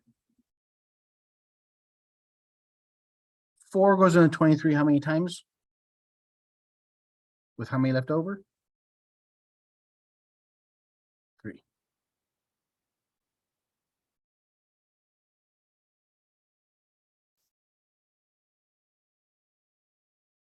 So our point is between 5 and 6. It's 3/4. It's approximately there. Which side do we shade? Left or to the right? Yeah, it's pointing to the right. And it goes to positive infinity.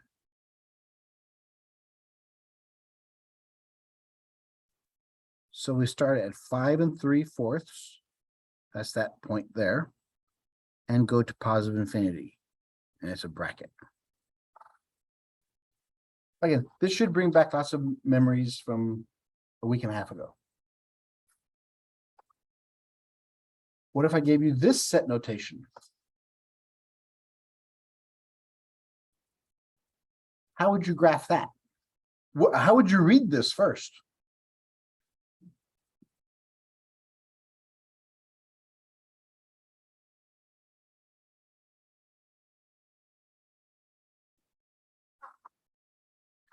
This squiggly line means, see if you can find it first. Find it?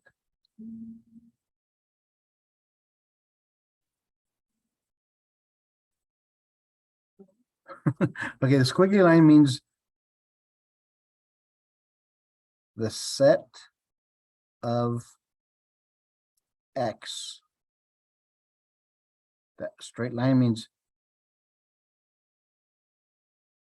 such that X is greater than or equal to 2, the condition. So the set of X such that X is greater than or equal to 2.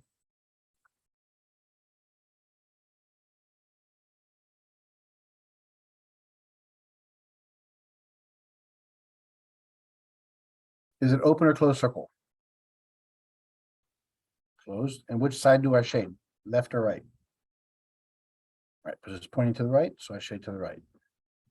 And that goes all the way to infinity.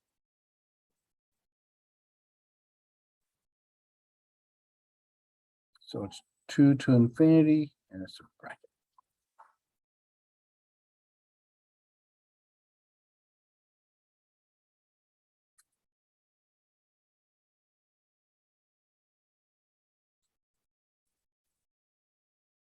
And this other side, this other one says the set X such that -3 is less than X, which is less than equal to 5.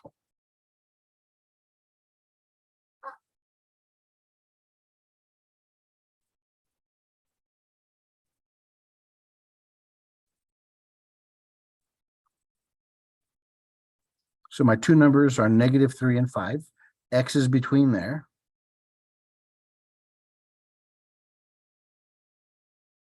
Is it open or closed at -3?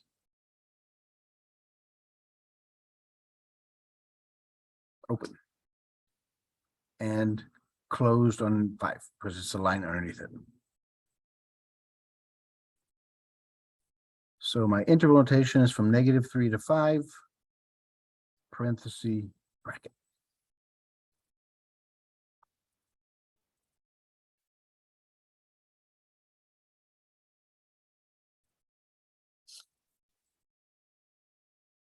Yeah, treat it the same way you do an equal sign. Here's one. -1 plus 8x is less than 7x plus 2.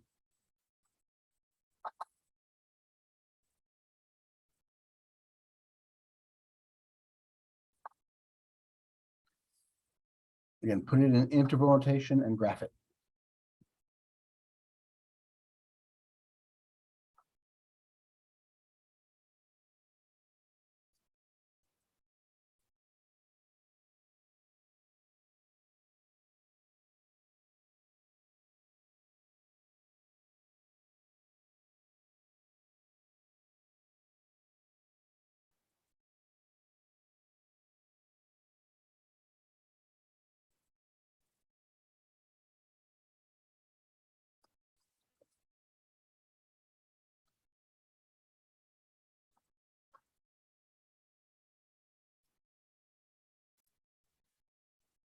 Okay, I have X on both sides. Which one do I move?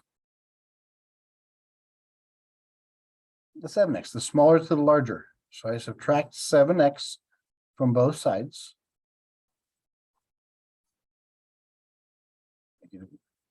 8 minus 7 is 1x. 8 minus 7 is 1x. I have all the x's on one side, so I get rid of the -1. Add 1 to both sides. So x is less than 3.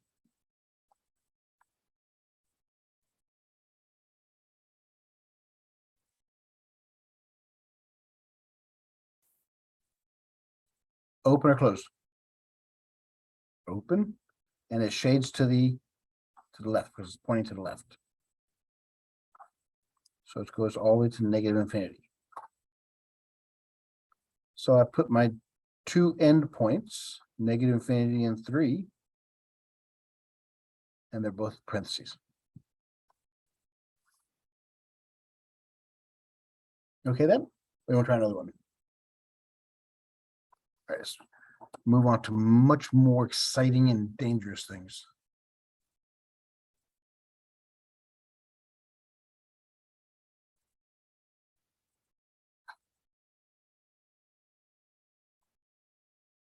What is the multiplication property? Well, there you go. We know that that's true.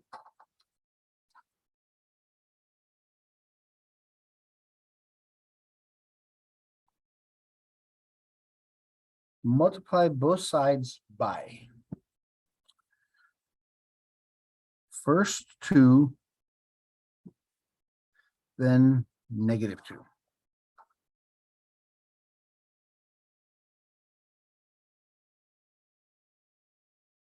So first multiply it by 2, and then multiply by -2.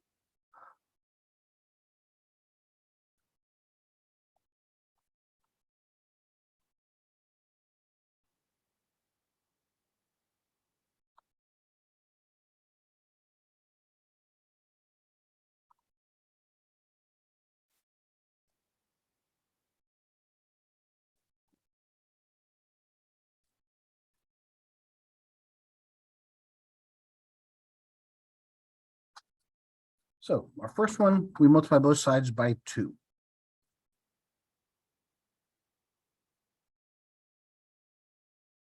Two times -3 is -6. 2 times 7 is 14. That's the first one. Now we multiply both sides by -2.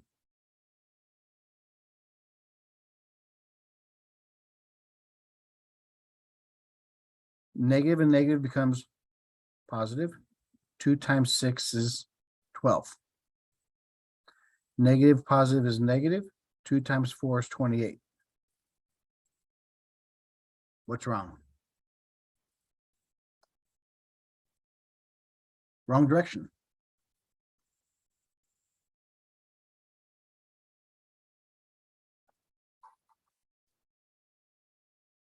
Whenever you multiply by a negative, everything changes signs. Whenever you multiply by a negative, everything changes signs and directions. Everything changes.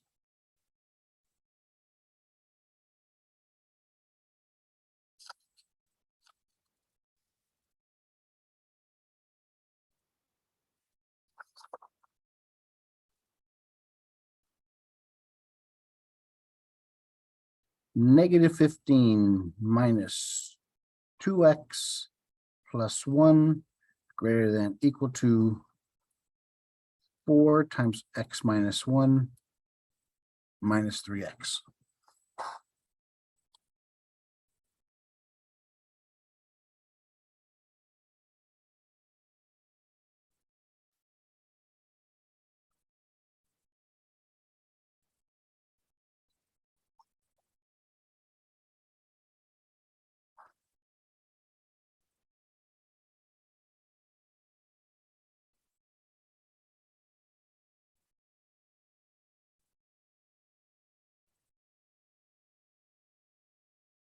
All right, I don't want to keep it here forever, so let's go ahead and do a couple of these.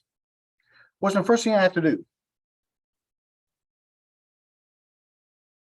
Get rid of the parentheses, just distribute, right? So I have -15. This -1 just changes the sign. So negative times positive is negative. 1 times 2 is 2x.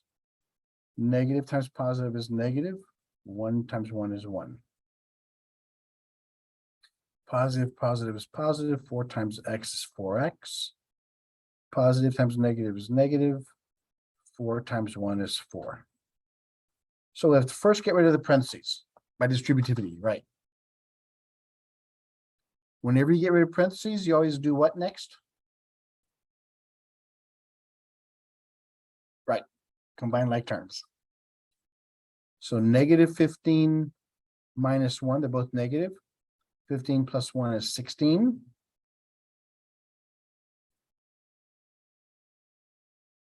Four x minus 3x, 4 minus 3 is 1, so it's just x.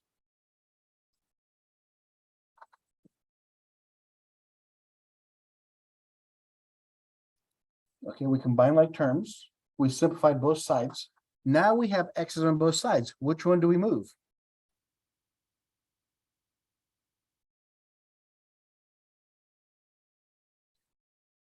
No, move the smaller to the larger. The smaller is -2. The reason we do that is so we always end up with a positive coefficient.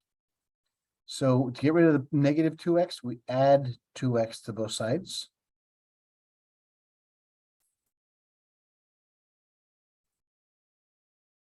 -16 greater than equal to 3x minus 4. Get rid of the non-x's on this side, so we add 4 to both sides.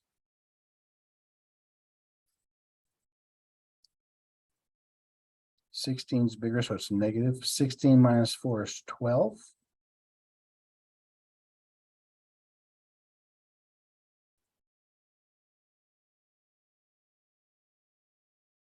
And divide by 3 now to get the x by itself. So 12 divided by 3 is 4. So it's -4 greater than equal to x. So when we flip it over, so x on the left-hand side, it's still pointing. There's x is less than or equal to -4.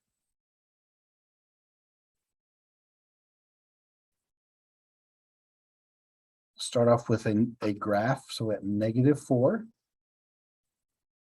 it's a solid dot, and it goes to the left to negative infinity.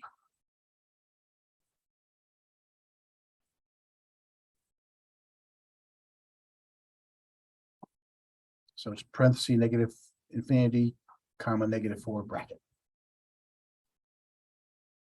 So again, it's the same way we do it when we have equal signs. Treat it exactly the same way. Nothing's changed. Only thing changes at the end when we start solving these things. Let's look at with fractions.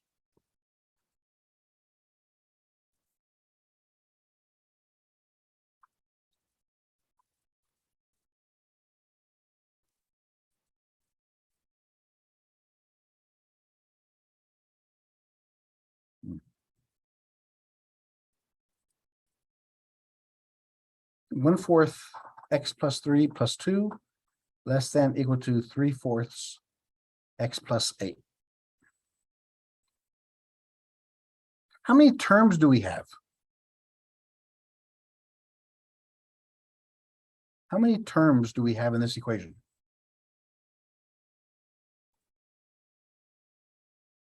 One, two, three. Anything separated by a plus, minus, or equals. Not inside the parentheses, that doesn't count. This is one number, this is a number, and this is a number. So we have 3 terms. What do you do when you have fractions and equal signs? Get rid of the fractions. What's the LCD? So we multiply everybody by 4.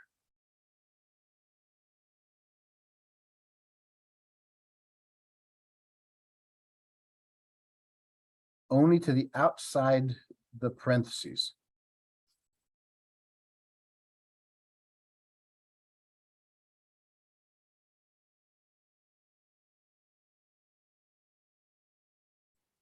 In other words, x plus 3 and x plus 8, we won't multiply with them. It's only to its coefficients. That's the reason I ask you how many terms we have, because the LCD goes in front of each term. So we found the LCD, we multiplied each term. Next step, cancel. The 4's cancel, leaving 1 x plus 3 plus 4 times 2, and the 4's cancel, leaving 3 x plus 8.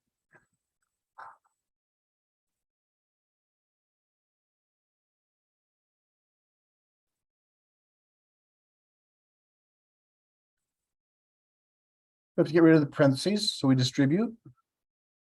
1 times x is x, 1 times 3 is 3. Instead of typing. Oh. 4 times 2 is 8.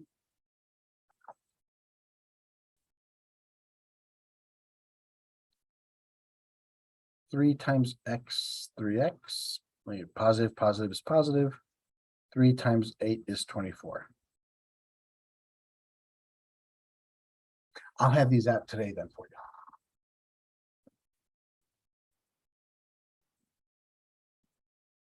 Whenever you get rid of parentheses, you always combine like terms.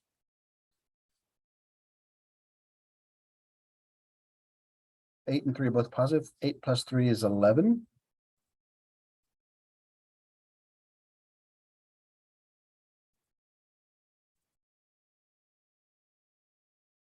X is on both sides. Move the smaller to the larger, so it's subtract x from both sides. 11 less than equal to 3 minus 1 is 2x plus 24. Subtract 24 from both sides. 24 is bigger, so it's negative. 24 minus 11 is 13.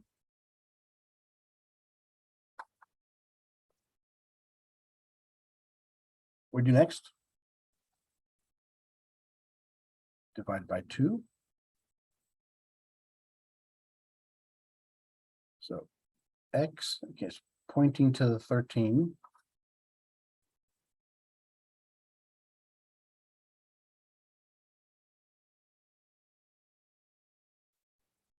Two goes into 13 6 times with 1 left over.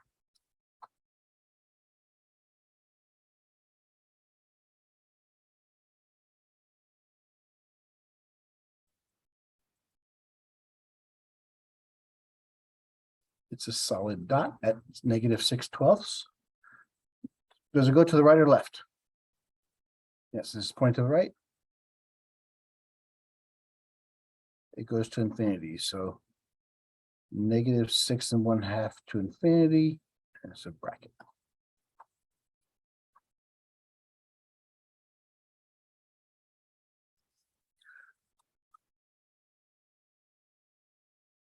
You want to do another fraction one or go tripartite ones? How does everybody feel about fractions? Who wants to do another one? Okay, let's do tripart ones. Let me find a difficult one here.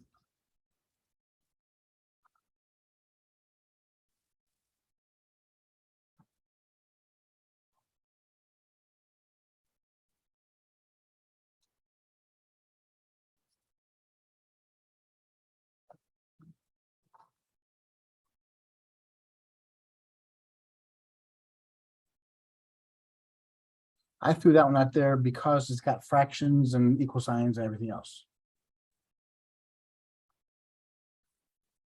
-4 less than equal to 3/2x minus 1 less than equal to 0.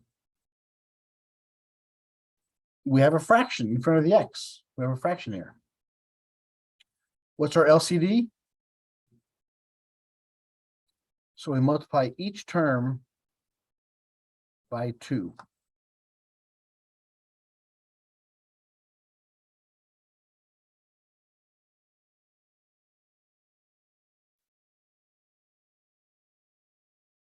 Remember, anything separated by plus or minus that's not inside parentheses and it equals is a term.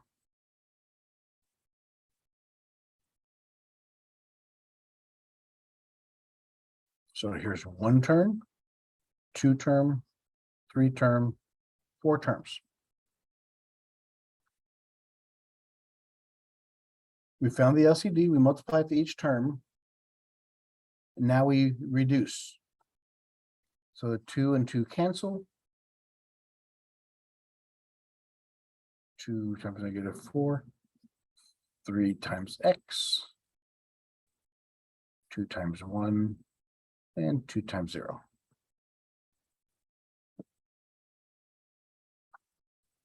We get rid of the fractions. Now we get rid of the parentheses. Positive times negative is negative. 2 times 4 is 8. 3x. Negative times positive is negative. 2 times 1 is 2. 2 times 0 is 0. Now what do we get rid of? Since here's the x, we have to get rid of the -2 first. We have to get rid of -2 by adding 2 to all 3 sides. 8's bigger, so it's negative. 8 minus 2 is -6. 3x. 0 plus 2 is 2.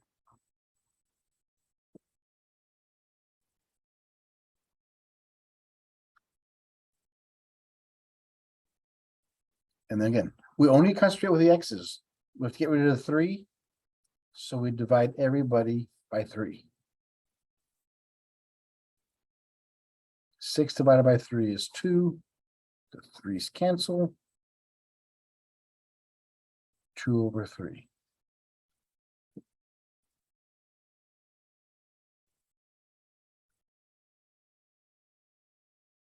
Now what? We have x by itself. So now we're ready to graph it.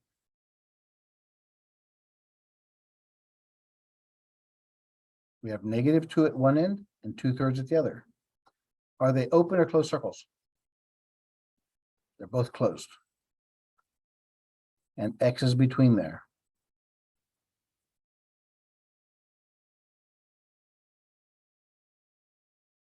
So since the endpoints are 2 and 2/3, and they're both brackets, there's our answer.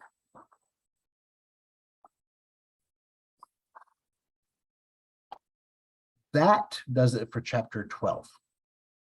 That's the end of chapter 12, section 7.